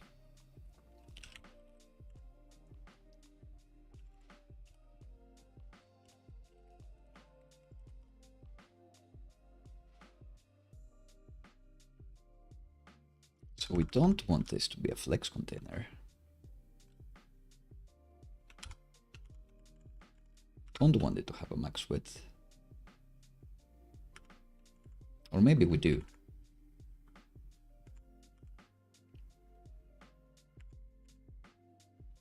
Once again, between two minds. So maybe on smaller end, on SM endpoints and higher, we want it to be grid calls 12. And then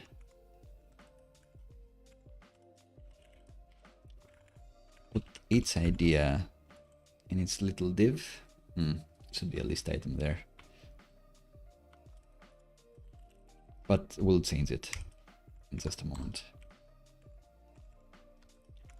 And say grid span 4 for each of them. Smaller, bigger.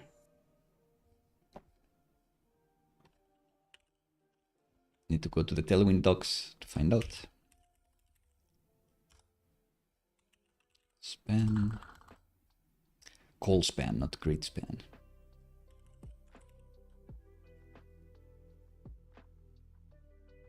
Not too bad.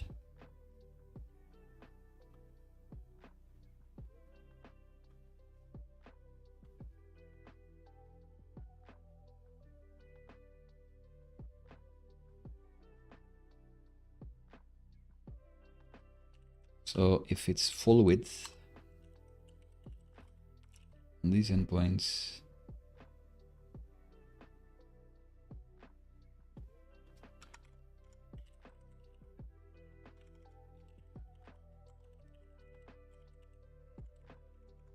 it doesn't look too bad. Maybe it's 6.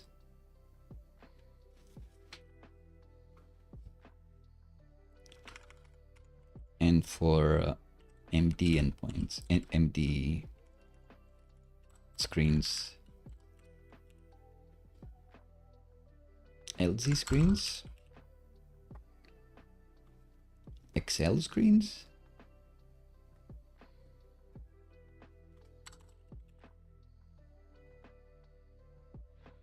Yeah, that's probably good enough.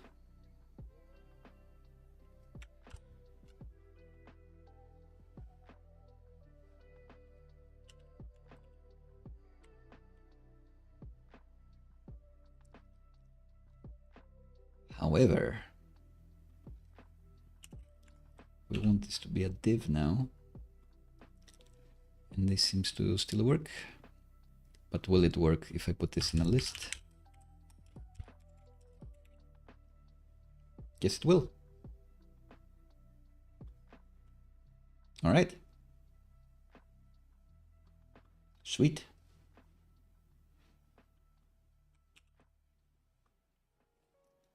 So let's close some windows and go over it again. In the ideas route, need to print.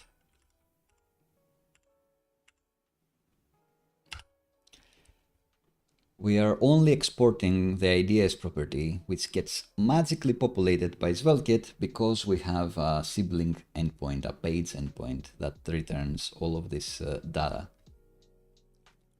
However, we could do the same in our main index page where we have just 3 of these ideas. We may have many otherwise.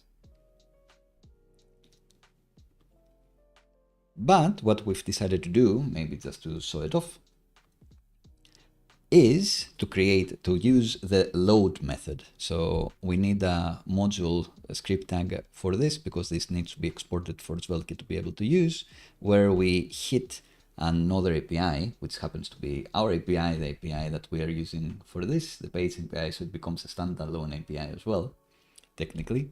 We hit it with application.json, get our ideas back from it, and we make sure to hit it with a limit of 3, so we'll only get 3 ideas back. The load method, it can return things that an endpoint would return as well, including a status code, but instead of body, it actually returns props. Props are related to the component properties it's going to fill. So since these three ideas are in the props object, then SvelteKit will fill this ideas component property for this page. So when we iterate through the ideas, it's going to be these three that we've managed to fetch. So no side effects, no spinners, no things to happen client side. These either happen when you first hit this page on the server, or if you're already on the client and navigating through the page, then it will hit it client side, but it will know to do it in just one go. I guess it will do all of the setting state. This is gonna update, await, all the async stuff. SvelteKit is still gonna take care of it for you. When it comes to the component, like we are, of course, awaiting in our own code here, but in the component, you don't need to define like X state or any other state variables to say, this is loading, this is not loading. Since we're prefetching a few things as well, a few links, SvelteKit may be able to get that data and get that page ready for us just as we hover there. So you will be able to see this is going to be instant. I'll switch back to the face screen for a little bit of a break. Feel free to engage and interact, because indeed, I do need to sip some more coffee.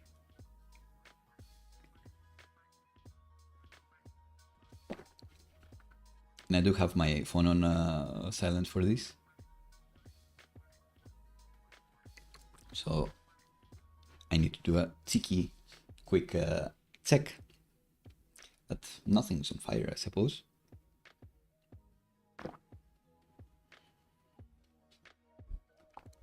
And indeed, everything is fine.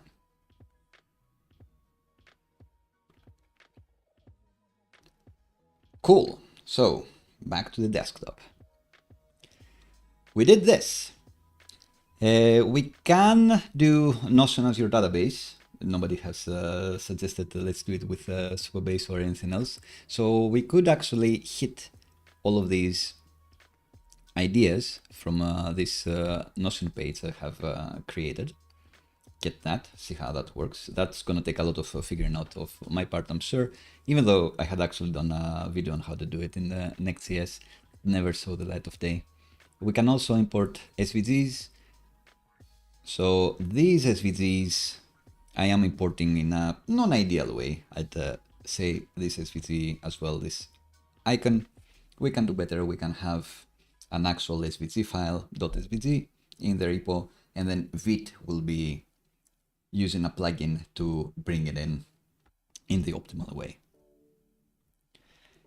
And we could tweak the theme as well. I've mentioned this, that it's a pet peeve when you go to a page and it will flash you because it didn't remember your setting. You'll notice that this one will not flash you, but only so long as you have the cookie that we're using for the theme. So the moment you interact with this, then we do remember what you prefer and what you select.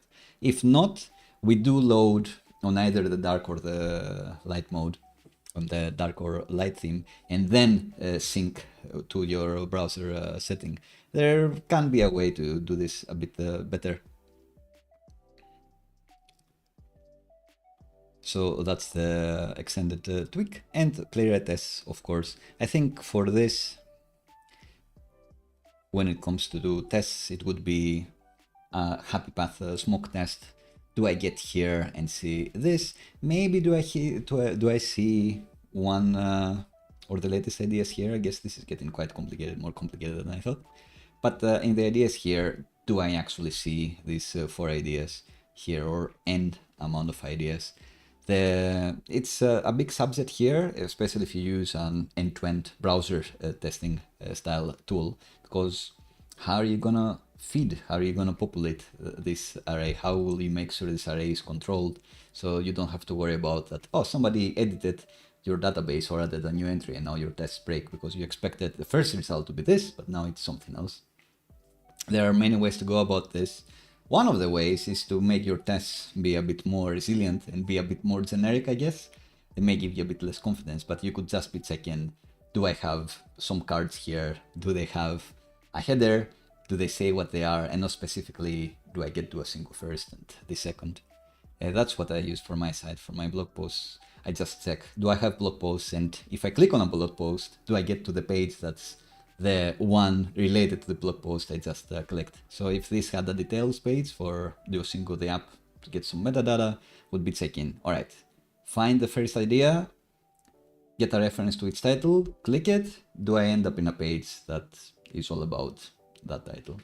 That's an interesting way to go about it and gives you a decent amount of confidence.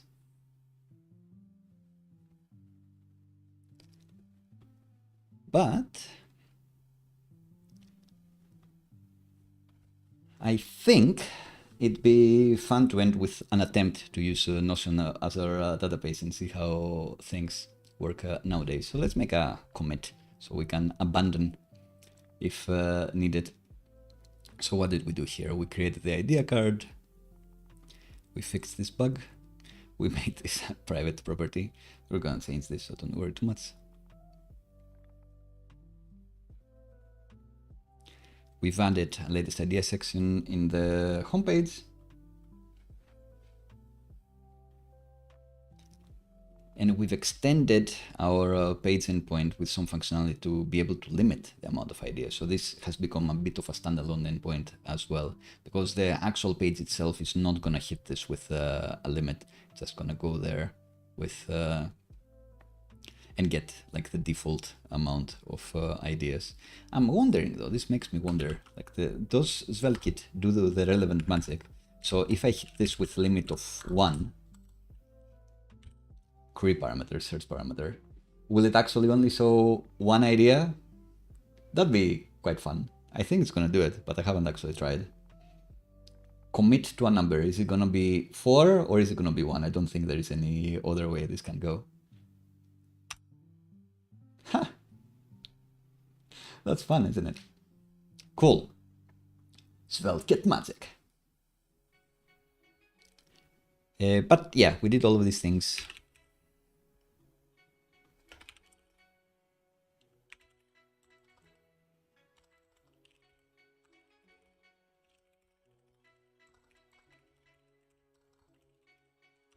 We previewed 3 ideas in the homepage.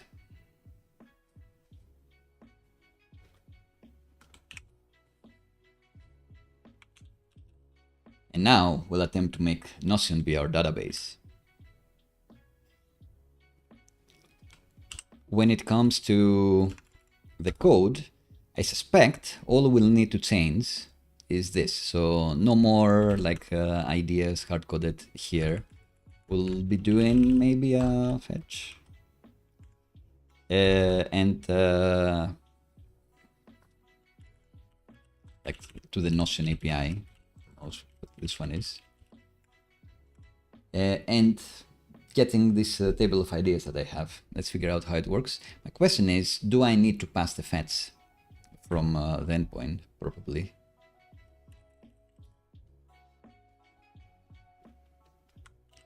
So maybe there is going to be a change here. Does this have a fetch?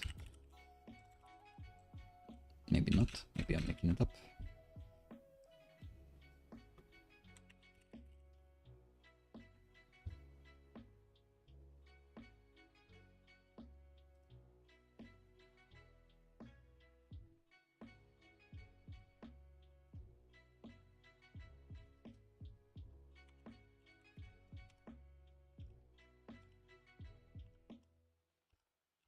So this makes me think that I don't need to pass it in, and SvelteKit will magically do it when it comes to an endpoint. And when I say this, I mean, it doesn't look like it's part of the parameters and request handler. The first object or the second one. So I am going to assume that it will magically polyfill this. Hopefully.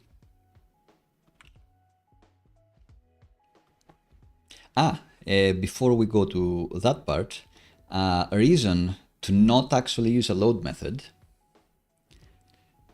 would be that if you have sensitive API keys, things that only should be used on the server, they shouldn't be on this exported module, because as we saw, this may run on the client as well. And if it runs on the client, then your sensitive API key is going to leak. So don't do that. You can always hit an endpoint, maybe a page endpoint or standalone endpoint that you created, and that's the thing that uses your API key. So if this uses a secret API key, that's fine. If this is only used from the backend and it uses a sensitive API key, that's also fine. But if you're using a load method, make sure it doesn't have a server-side sensitive API key here. And if you're worried whether you're gonna leak something from a load method, just don't use load methods and try to leverage the shadow endpoints, the page endpoints as much as possible.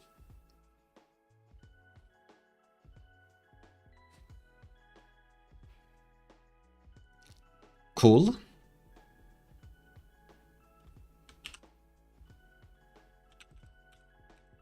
Right, just to keep things on the page. Let's do that. Stop making things up. So I think Notion is still in beta with the JavaScript API. Let's find out. I am an admin. Go there. New integration.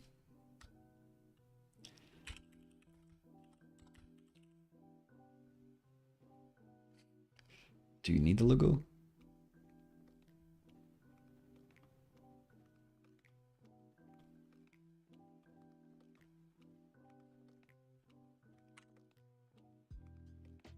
No.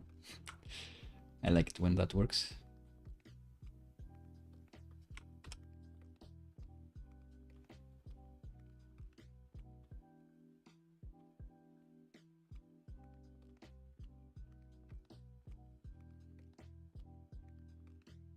Read, update, insert. Interesting. Why not? Is it gonna show an API key and then we get things immediately leaked? Maybe. Speaking of leaking.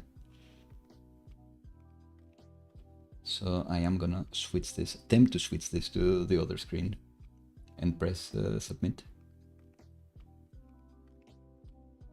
User capabilities, no user information. I don't think that's related.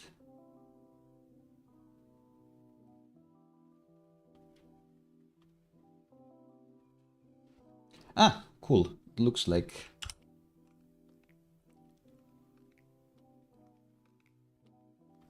it does have an API key, but you need to press so to actually show it. So we are we're safe.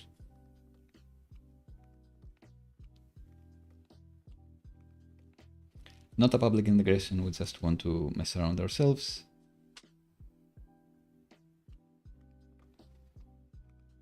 Cool. So I will need to switch stuff around because I will need to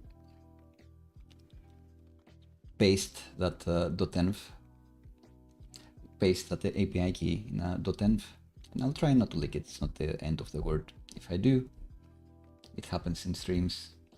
I assume you can recycle it, or I guess maybe I'd have to retire the app. So what I'm doing is I'm creating a .env API key.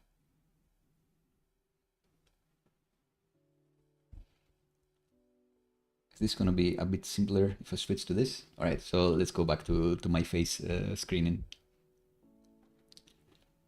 And I'm doing this because there is a secret internal integration token.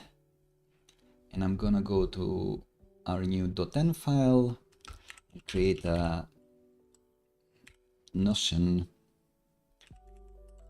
token and paste that in. It even starts with secret, so you know it's serious.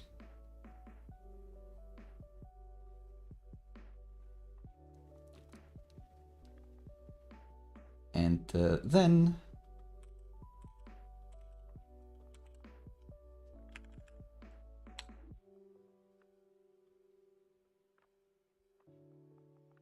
gonna make sure I delete that file from the screen.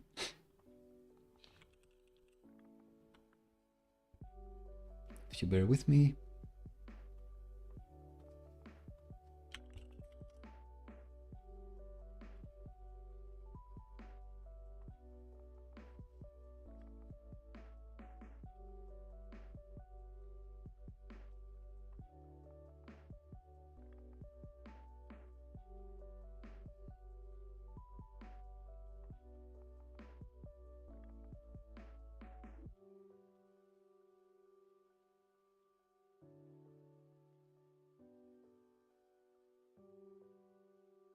Sweet.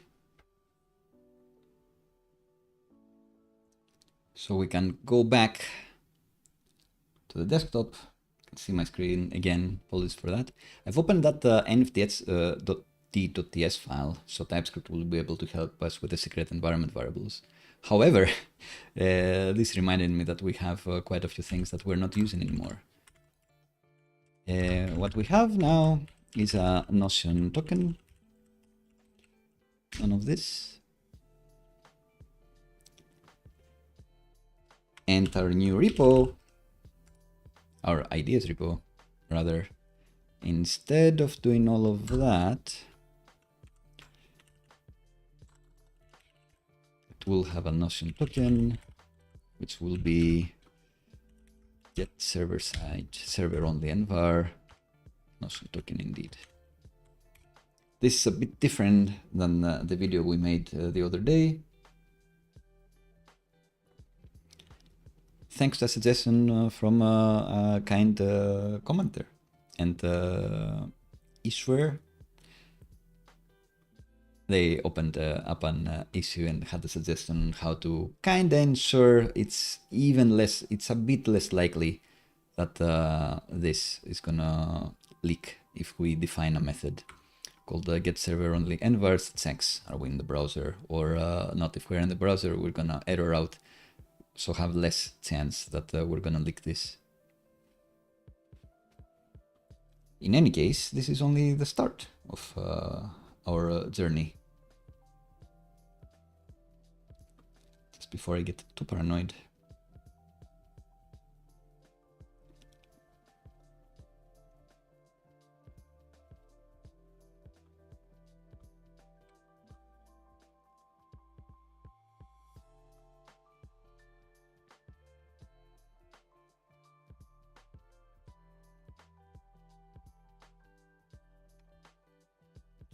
So what we need to do is we've copied this token.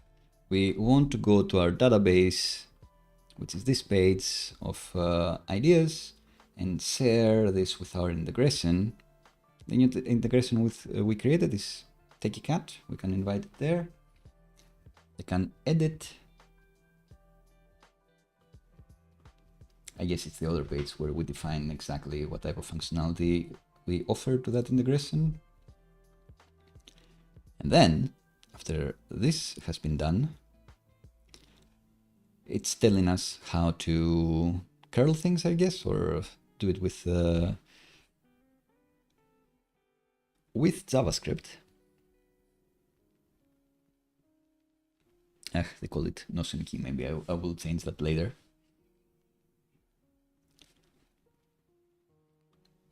npm blah blah blah.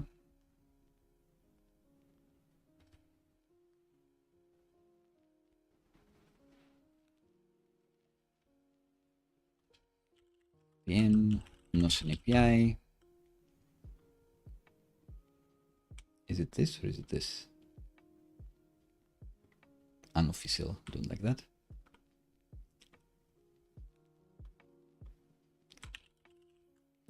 Right, I saw that client here. So that's the thing we need to install. It is indeed this. We can go to our terminal, run npm id. Oops.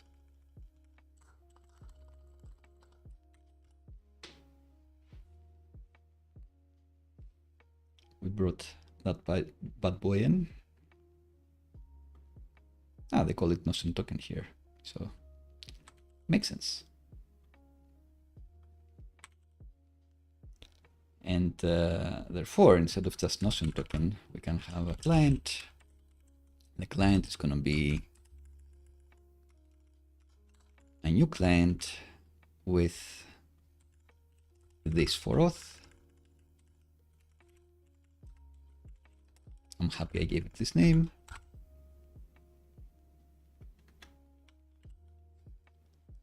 We need to ensure that we get this from the right place. Nothing crazy, I guess.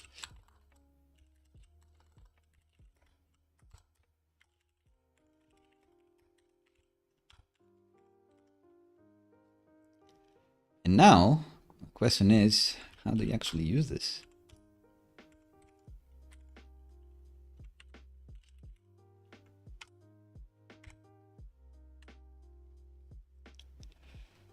Let's look at the API reference.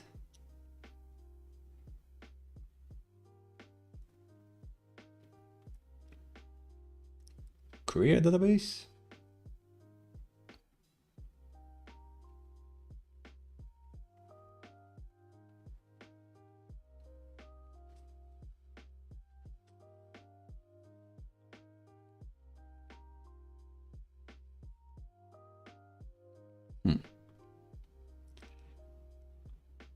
So it looks like with the client, we have created this the same way. We can databases, query, database ID, which maybe this.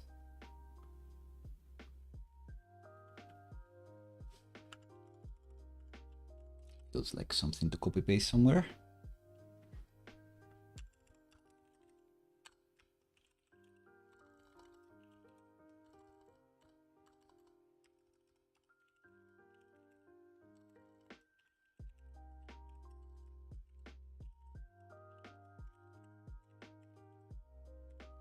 This could also be an environment variable if you want to have one just for testing. So to go back into how do we do the playwright tests, we could have a database that's just for the test that only has like 5 items or a set amount of items, and the one we actually update is another one.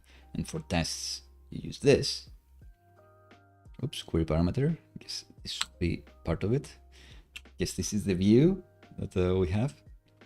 But yeah, you could have a test database that only has a specific amount of items, and maybe you can add and remove items there. But the one you actually use for production is something different. But then you have a different thing for production, a different thing for your tests. So you lose out on confidence there. It's all trade-offs, I'm afraid. No silver bullets. In any case, Notion databases query. And then the response is going to have some results. It's going to have some objects. And where are going to be the properties? It has icons there, which is quite fun. These are the properties. They have IDs. This is a date, I guess. Yeah, this is a bit clunky. All I want is to get the text that is in there. So if it's a title, then it may have many pages. I don't know. We'll figure it out visually. The point is that this is what we want to do.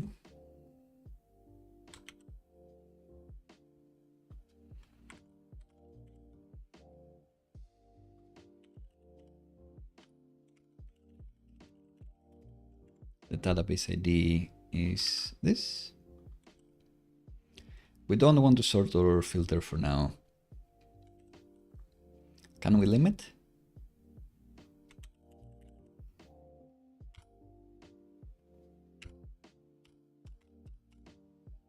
Is it a filter condition?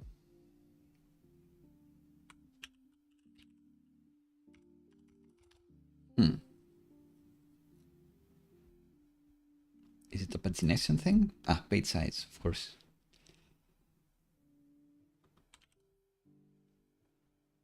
So it looks like page size is going to be our limit.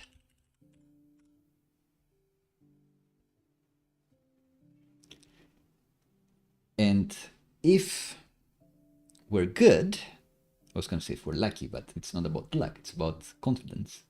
It's about ability.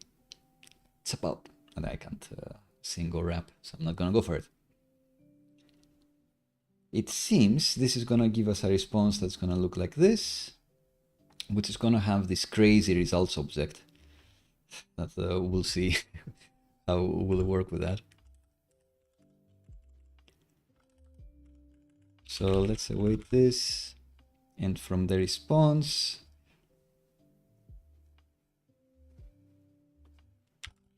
can do results, I guess, from response JSON. Or is this already? Ah, good. I think we can already destructure this. But then unfortunately, we can't just return the results because it is indeed this crazy object.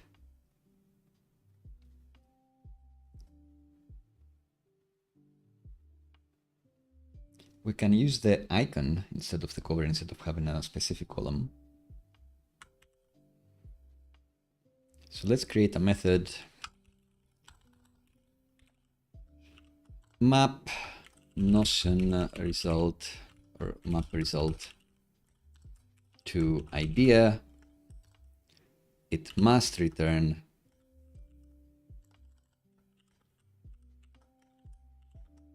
idea. And I guess this is this something? Not really.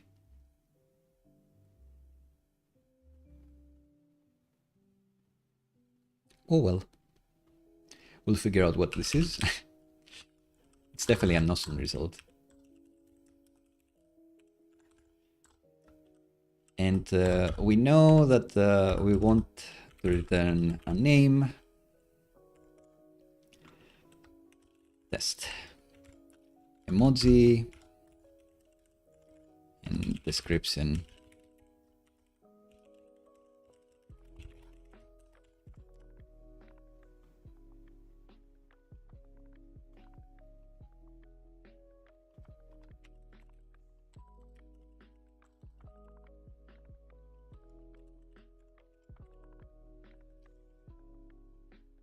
And what I'm gonna return in the end is the results mapped to result to idea. And finally, oh, I'm seeing this export is not defined, which scares me. I think the Notion client may be doing something funky. We'll see.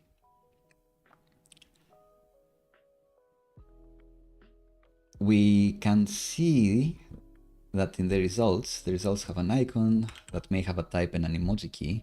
So maybe from that result, the emoji, icon emoji. What's this? What's the problem? Did I type this horribly?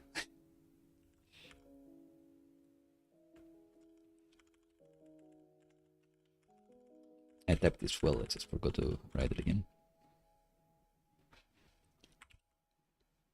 All right. Failed to load data, makes sense. Let's console log the results, like the good examples are saying. Exports is not defined. That's my big worry, that whenever you hit other clients, exports is not defined.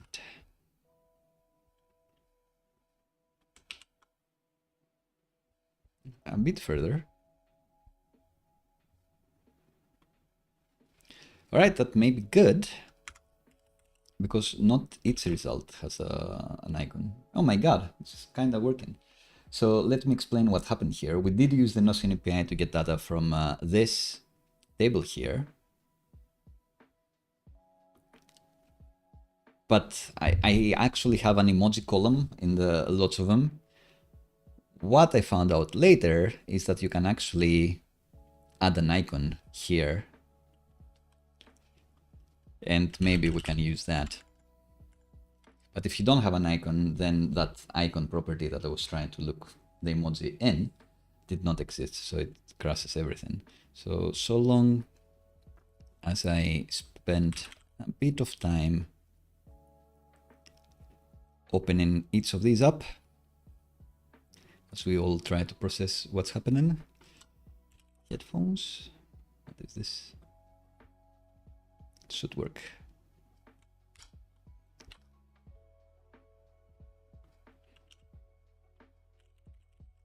Are you guys having fun still? Definitely having fun, but I can feel my energy levels have dropped. Hey Alvaro, it's going along great. Just as you asked, I was saying that I'm still having fun, but it's clear that my energy levels are dropping. We've just managed to hit a real database for this instead of hardcode and stuff. So we just managed to hit the Notion page that I have where I've kept this list of ideas, which is quite exciting. But I figured out that I can store the emoji in the icon, as the icon, in the database. However, we still have a bit of work to do to actually get the other properties we care about, the name, the description, and all of that.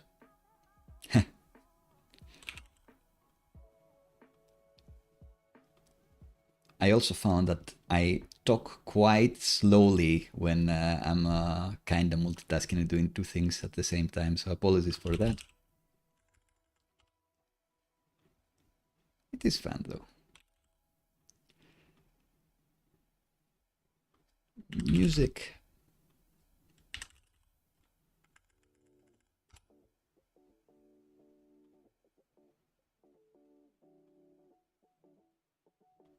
Right, almost there.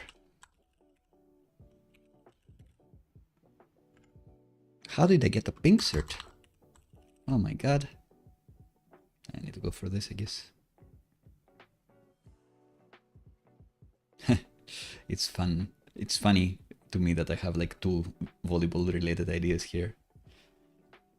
I like some things, I guess.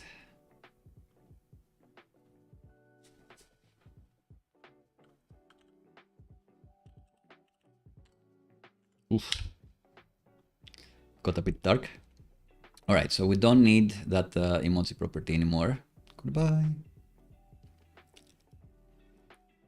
And each one of these items has an icon now. The problem with using Notion as your database is like, who enforces this? Who knows?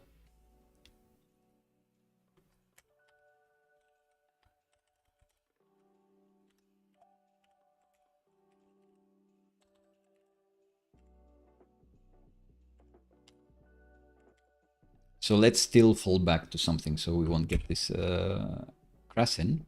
But now you can see that we actually have the emojis from the database. It's pretty sweet. So if I change this to, I don't know, this, refresh the page, updates. It's pretty cool. And the idea of this, doing it through Notion or doing it through Google Sheets, which is something we may do in one of these sessions, is that you can easily have collaborators also editing this without you having to build a dashboard to add items in a Postgres database, for example, or without them getting comfortable with something else like needing to log in to your dashboard or whatever else. Notion has been taking the startup world by storm. Spreadsheets will always be there. Like my career, like the 20 years ago, it was get items out of spreadsheets and put them in a web app and make sure things that happen in the web app sync back to CSV or an Excel. It's like people want those Excel things. So they have most people in the company will have a great ability to use these quite easily. So that's why I think integrating with a tool like Notion is actually quite cool, even though you have the problems of type safety and schema and that sort of thing. But in any case, our app is hitting Notion. Our problem is that just hard-coding test and description goes here for everything. So how do we actually read these properties? And for that, I'll need to figure out stuff from the response there. So the response has properties. It should have a property for name that will have a type of title, which is exactly this. Abstract gold.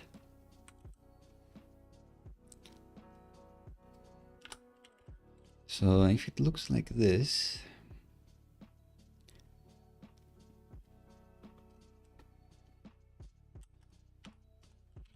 it seems that the Notion result, let's type this. This is like TypeScript to the rescue. Like if you have TypeScript, definitely use this. Yeah, I'm sure that Notion will have something built in to ensure that content goes there, or I guess it definitely has filters at the very least. So I've used Airtable before, and you can filter some things according to whether they have a name or they have an icon or they have a whatever. So at the very least, you can add those filters to ensure that the results you get back always have an emoji. So that's a good idea indeed, without needing to do something too clever like having webhooks going around and throwing warnings. So just having a filter that ensures these 4 fields are populated should be enough. And probably a better idea than defaulting to like this emoji. Whoops. All right, we'll get there in the end. We'll keep iterating. So a Notion result has an icon which has an emoji, which is string, and it also has properties, I believe. Let's double check. So this name key, no, it's in the results. Properties, is it on that level? Like without too much indentation, I can't really tell, but let's say it is. It would be cool if you could automatically generate types somehow, like with GraphQL you can do some magic of that sort in some things. So I believe I said that this thing has properties, or we're going with that at least. I think the indentation level is similar to all of these. And one of the properties is going to be name. And that's the case because that's this. The name of this column is name. And the type of it, which we're not going to use, is literally title. And then it has a title key, which has an array. Oh dear.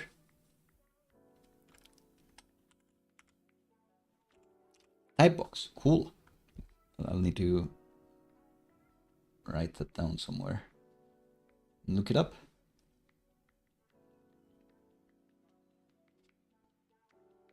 Cheers for that. Right, so the name, which is a type of title, has a key of title, which has an array of items that maybe have type text. This will only have one thing, hopefully, the thing we're going to use. And then a key called text, and then this is going to have some content, which is going to be a string. And I think that's it for our name. Let's say that this is the Notion result.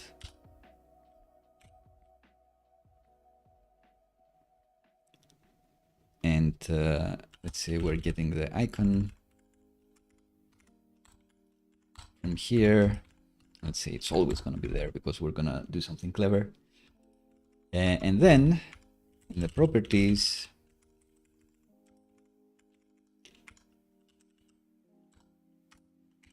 should have name, title, text, content.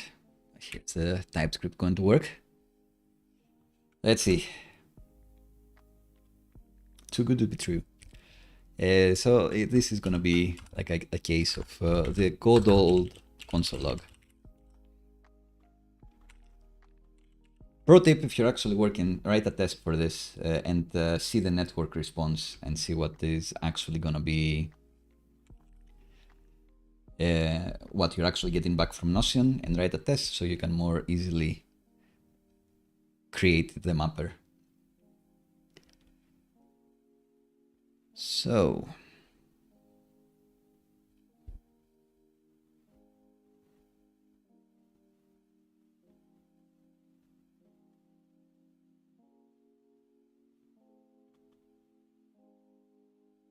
interesting. The properties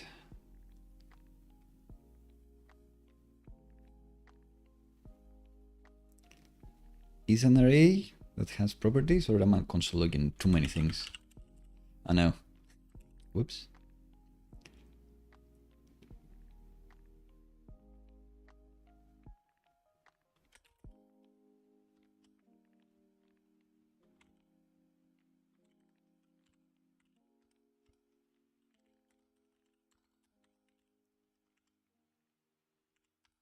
Ignore for now.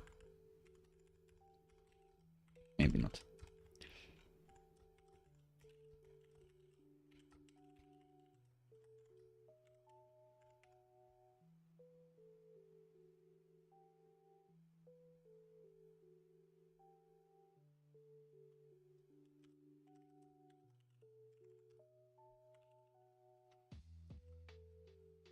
All right, let's see what we're logging now.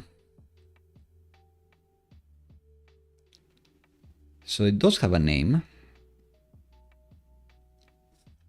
Did I not uppercase it? Properties. Name. Title. It's an array. Oof. Almost. The autocomplete killed me because I messed it up. I didn't do this. Or which level? The title level. It was me all along. Oh my god, we're getting there. Cool. Is this still upset? Yeah, because we'll need to double check. Like, we know this results is something, but I guess we'll need to identify that the property we're checking is actually. Can we get this type somewhere? Like, it knows, TypeScript knows what the results are, but it doesn't have a handy type for us to use. But I think we should be able to manage. Too much. Let's just ignore for now.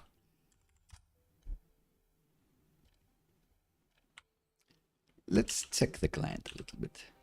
Let's check the query. So the query returns query database response, which is going to be this. Isn't that enough?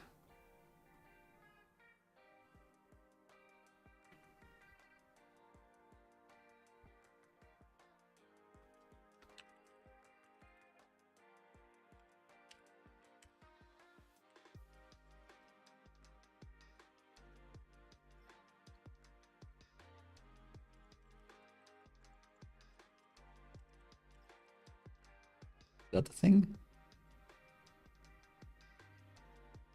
Database response, it has results. It's an array. First item. And then it has properties. Ugh, guess not. We're trying to be too fancy. Yeah, results is an array that does have properties.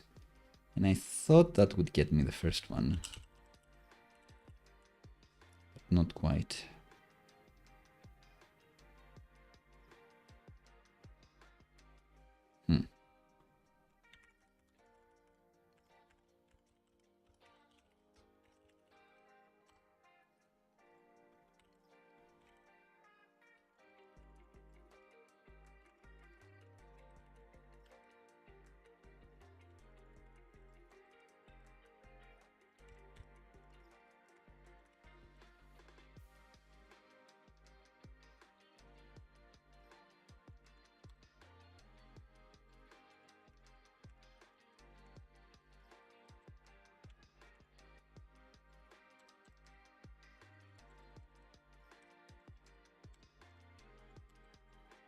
How come this doesn't have a properties key? Didn't get it.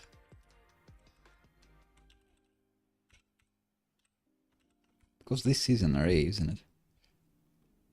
Query database response, results. Results is this, which is an array.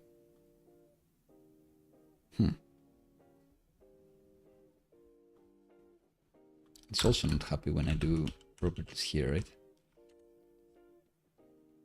Yeah, not quite too happy.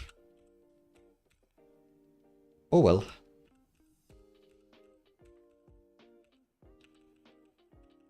We'll wrangle this eventually. Let's get this back to notional result and this ignoring. All we need is to figure out the description. The description is gonna be whatever this is, a text field, regular text field. And all we need from our response is to find a regular text field, which I imagine is gonna be like type text. Oof, that's a good one. We'll give it a try. Is the title the only thing that has type text? I guess so. All right, we're going with that.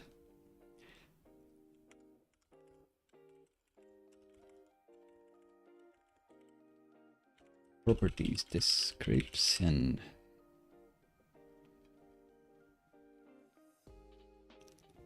And then, because this one is like number to its type number, it's going to be type text and it's going to have a text key.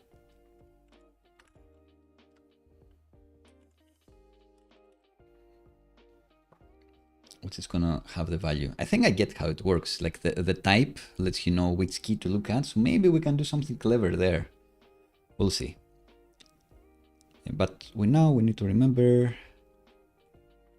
Oof, is it an array again or is it just a single thing? So it seems like it's just a single object. So hopefully this description type text, then text string. And then this should be fine, but not quite. Let's check in our logs. So description, oh, it reads text. Ay.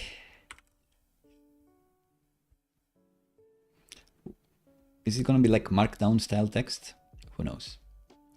So it reads text and it's an array of objects. Does it have like reads somewhere? Fortunately not.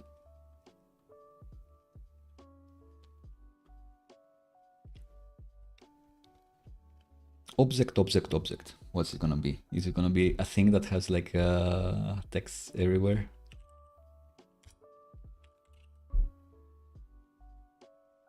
Yeah, fair enough. Let's JSON stringify this.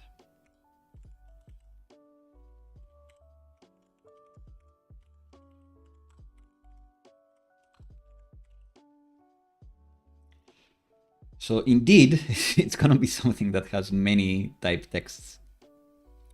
I'm rolling my eyes already.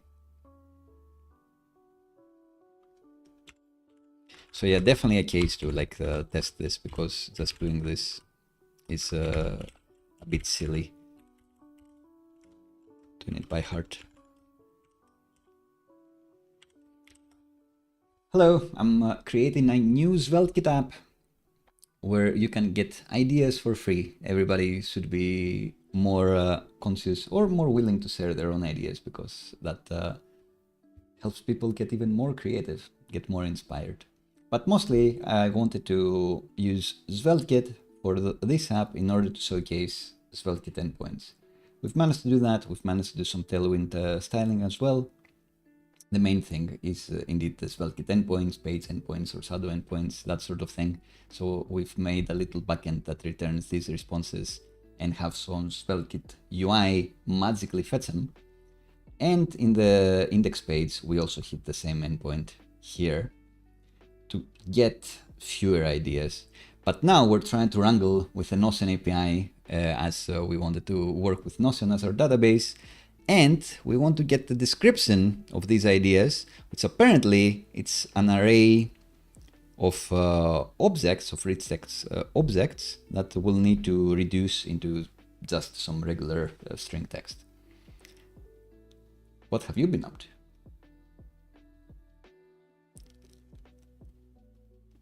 So it seems like it's things with type text content most of the time. And we're gonna do something clever here. The accumulator is gonna start as the empty string. And then each one of these has text content, apparently. So if we have accumulator space and then the content, would that work? Maybe. It did. All right, all we need is to type this. So rich text, not a string. It's an array of objects that have a text string type text and a text string. No, sorry, text content string key. Oof. Who'd have thunk it?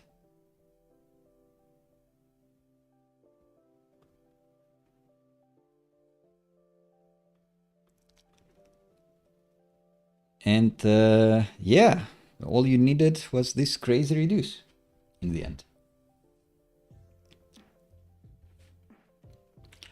So to make this thing kind of work, we were saying that this .query parameter, we know it returns a query database response, which looks like this. And we're trying to do stuff with the results. We're trying to do stuff with their properties. But the results are an array of stuff. So how do I get this object?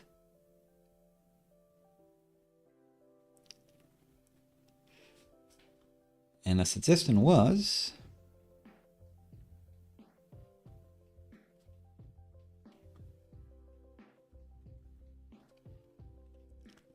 don't need this anymore. Don't need this anymore.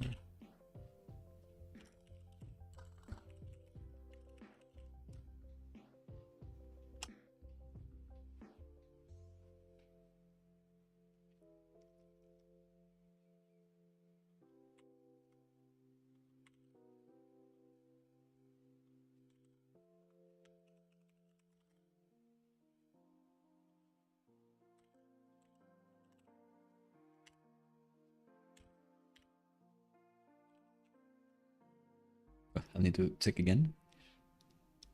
Maybe put it on the side here.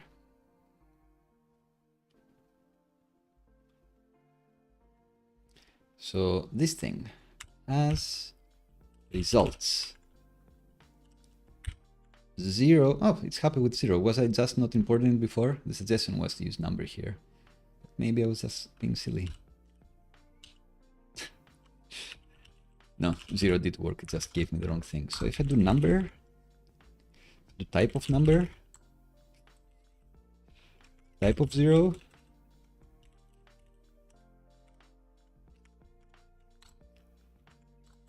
what else could it be? It's not key off.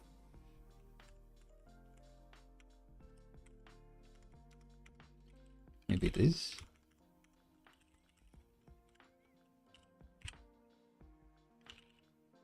Not quite.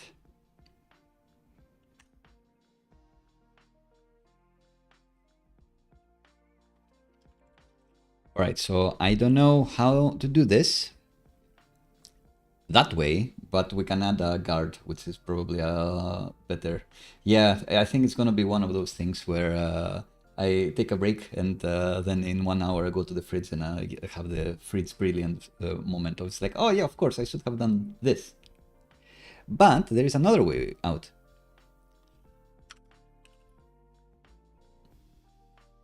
That's a good point, actually. So the array, where does this end? Who knows? It's so big. Let me open it in the other window. So the question is it an array of one thing, or is it like many things? Where does this end? I don't have the line, so I don't really know. But the, whoops.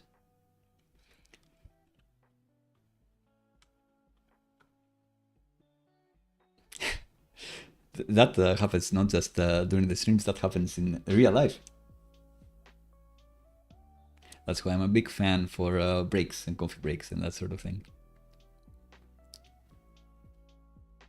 So it's all these crazy things up to here. So it doesn't look like it's an OR of anything else. I think it's just a big thing that has lots of unions.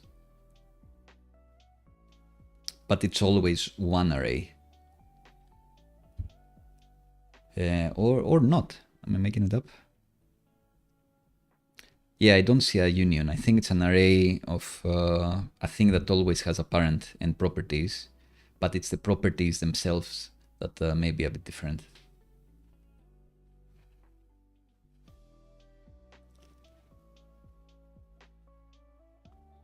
Cool. So the other way to maybe do this is use a type guard, and my GitHub Copilot knows what's up.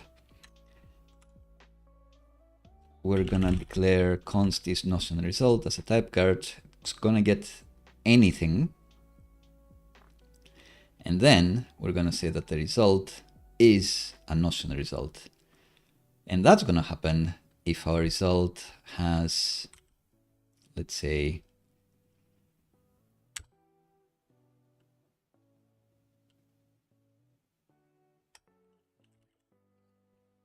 if it has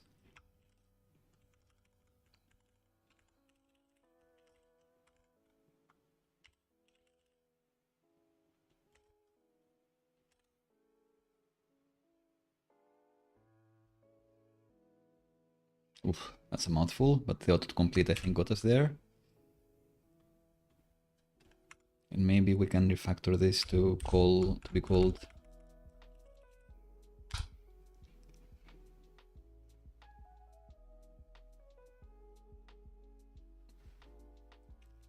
this. And if we run this,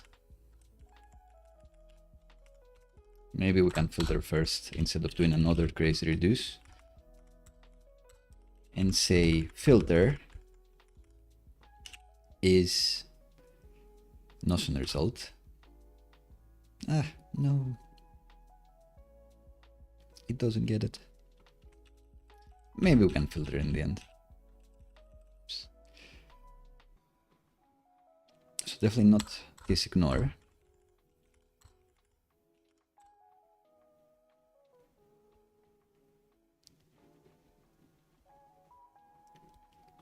Let's say this is unknown.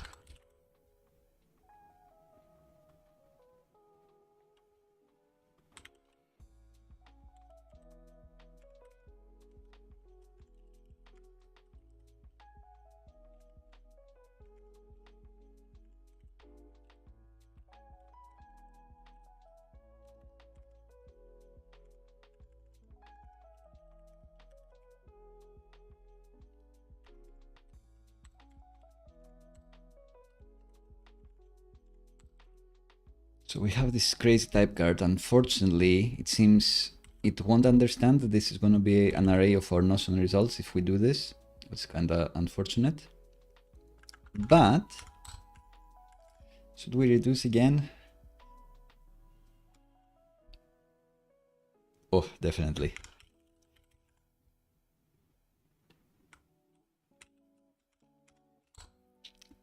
Copilot is king.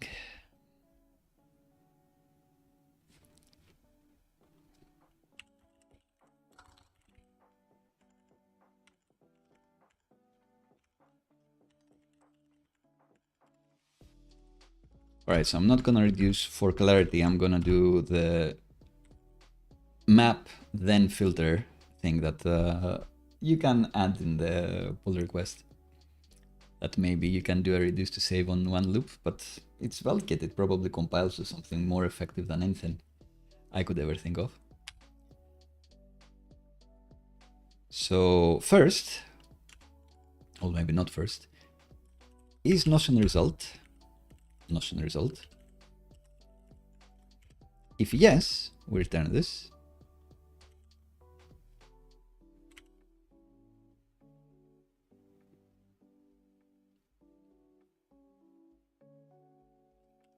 And why did I type this the worst way possible? Like this.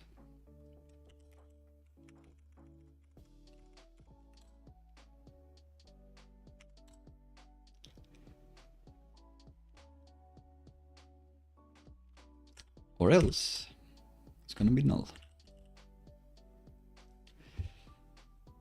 Can't find name properties because now I need to prefix these things. All right, now TypeScript is happy because we've said map result to idea is getting an unknown thing, even though this isn't really unknown. We were forced to do this. And then we run it through our type guard to say if it's a Notion result, actually map it like this, or else make it null. But then, in case we've had any null things in there, we can run it through a Boolean filter, which will get rid of falsy things. So it will get rid of nulls.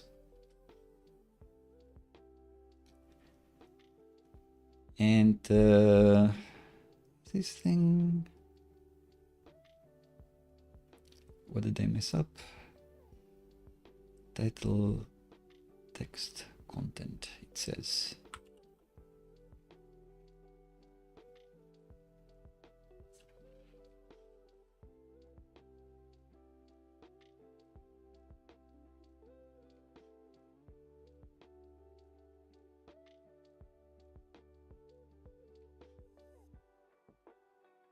Find that hard to believe? Or did they have like an extra array somewhere?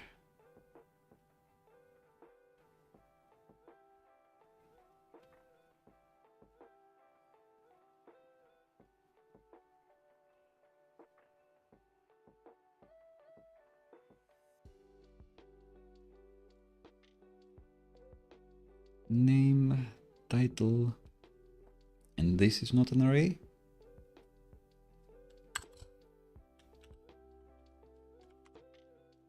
Oof, Copilot just did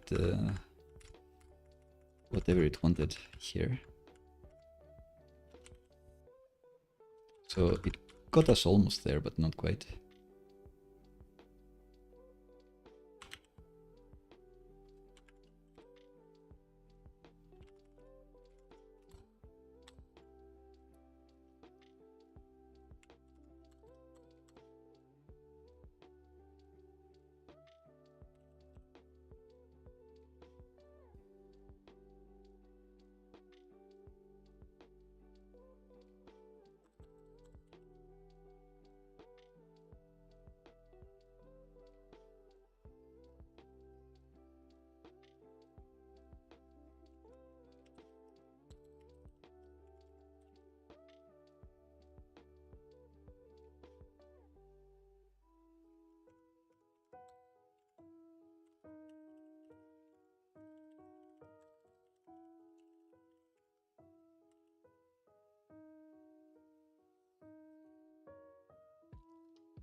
Why is it not happy with this?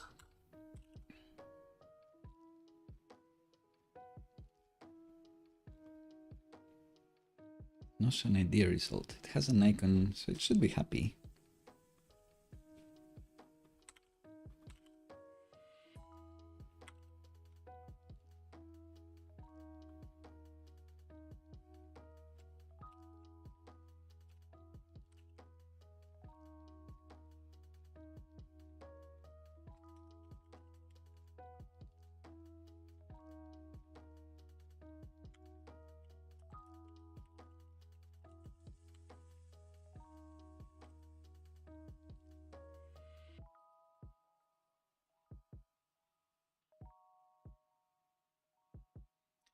trying to think, how do I force this to think that it can be a Notion idea result?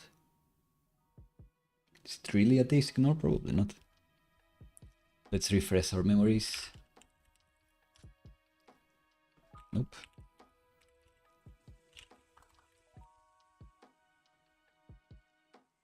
I remember there is like the fizz is something part.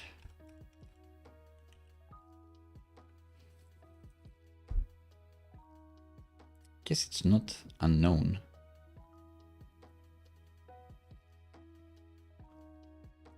In their example.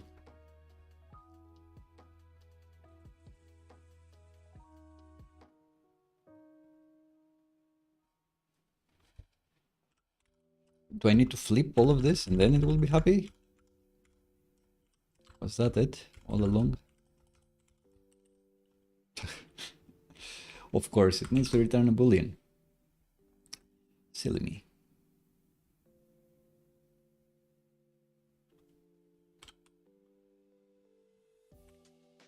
Does this help? All right. After these minutes of debugging TypeScript silence, I think we are almost there. Maybe we'll go into the index page, and I was thinking maybe we'll remove like this part, not descriptions for these, and you need to click to go to the index page. We'll see in the future. But I think for now, this is it. I'm happy to see the Fuchsia 1. I definitely led that experiment. I definitely poisoned that experiment into influence that experiment into going with Fuchsia. We'll pick a different color next time. But until then, let's commit. Have any last thoughts? And see ourselves out. If not, oof, there's gonna be one more thing for the deployment to work. I'll need to go to this thing and go to environment variables and add our Notion token environment variable, which I'll do after the stream ends, because we've made it so far without leaking anything to my knowledge. So we'll we'll make it to the end. There's nothing that's gonna stop us. But what we're gonna do is feature get ideas from the Notion API.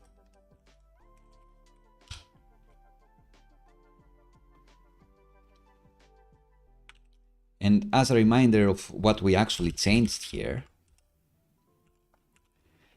is we changed our shadow, our page endpoint, but not at all, really, because we had created this ideas repo, which used to have our hard-coded ideas and all of this work that we did, all of this mess with making the Notion API work for us, because we refused to write tests first and to have assumptions, and we were doing console log debugging. All of that doesn't really matter. It's not a concern of this file. It's the other file that got crazy. This is nice and clean, so the person who's doing the PR review can zoom in and say, all right, the file of the repo, this is the one where it could have been a bit dodgy. Let's improve that one.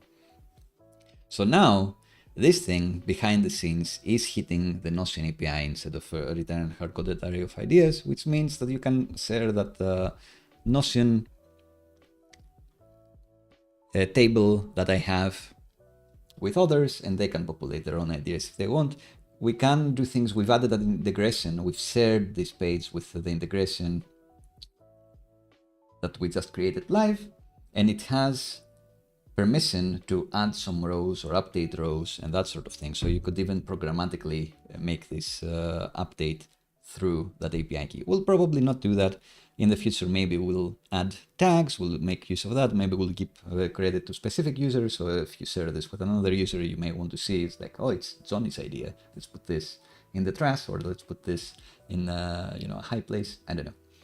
And if it's another person's idea, let's have a look at that. Maybe filter by person, see this person's ideas or another ones. if we were willing to make the integration, do some work and some updates, you could even have like a voting favorite system type of thing where you could see which ideas are more start or more popular. But at this point, you'd probably want to store that relationship in a different database. So you may not want this to be anonymous. In that case, you'll want user authentication. So maybe you'll want Firebase, maybe you want Supabase, maybe you'll want something else. But you could also store the particular user's votes in Redis, and then they can favorite things and you don't really care about the stats. In any case, I think that is quite cool. Maybe the next Friday we'll be doing how to do this with Google Sheets, which is much simpler because Google Sheets is much simpler itself. You don't have rich text and many different things. You have a few different formats, but essentially you're gonna say, all right, give me all the rows, and every row will have strings inside, so it's easy to map through. You don't have to go through as much as we did for Notion. But on the other hand, Notion does have this power to create some views, create some filters, create some sorting in maybe an easier way than Excel and all of those tools can. I know people can do magic with those tools, but I cannot, for example, and I can do a bit more in Notion. All right, I think this is gonna be it.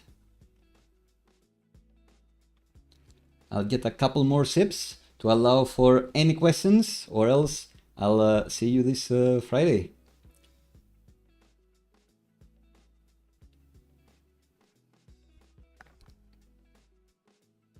I'm very happy that my camera held up. It is plugged into USB power, so it is getting some power, but I don't know if it's definitely not getting as much as it's consuming. So it's great it made it 3 hours plus, our longest stream yet.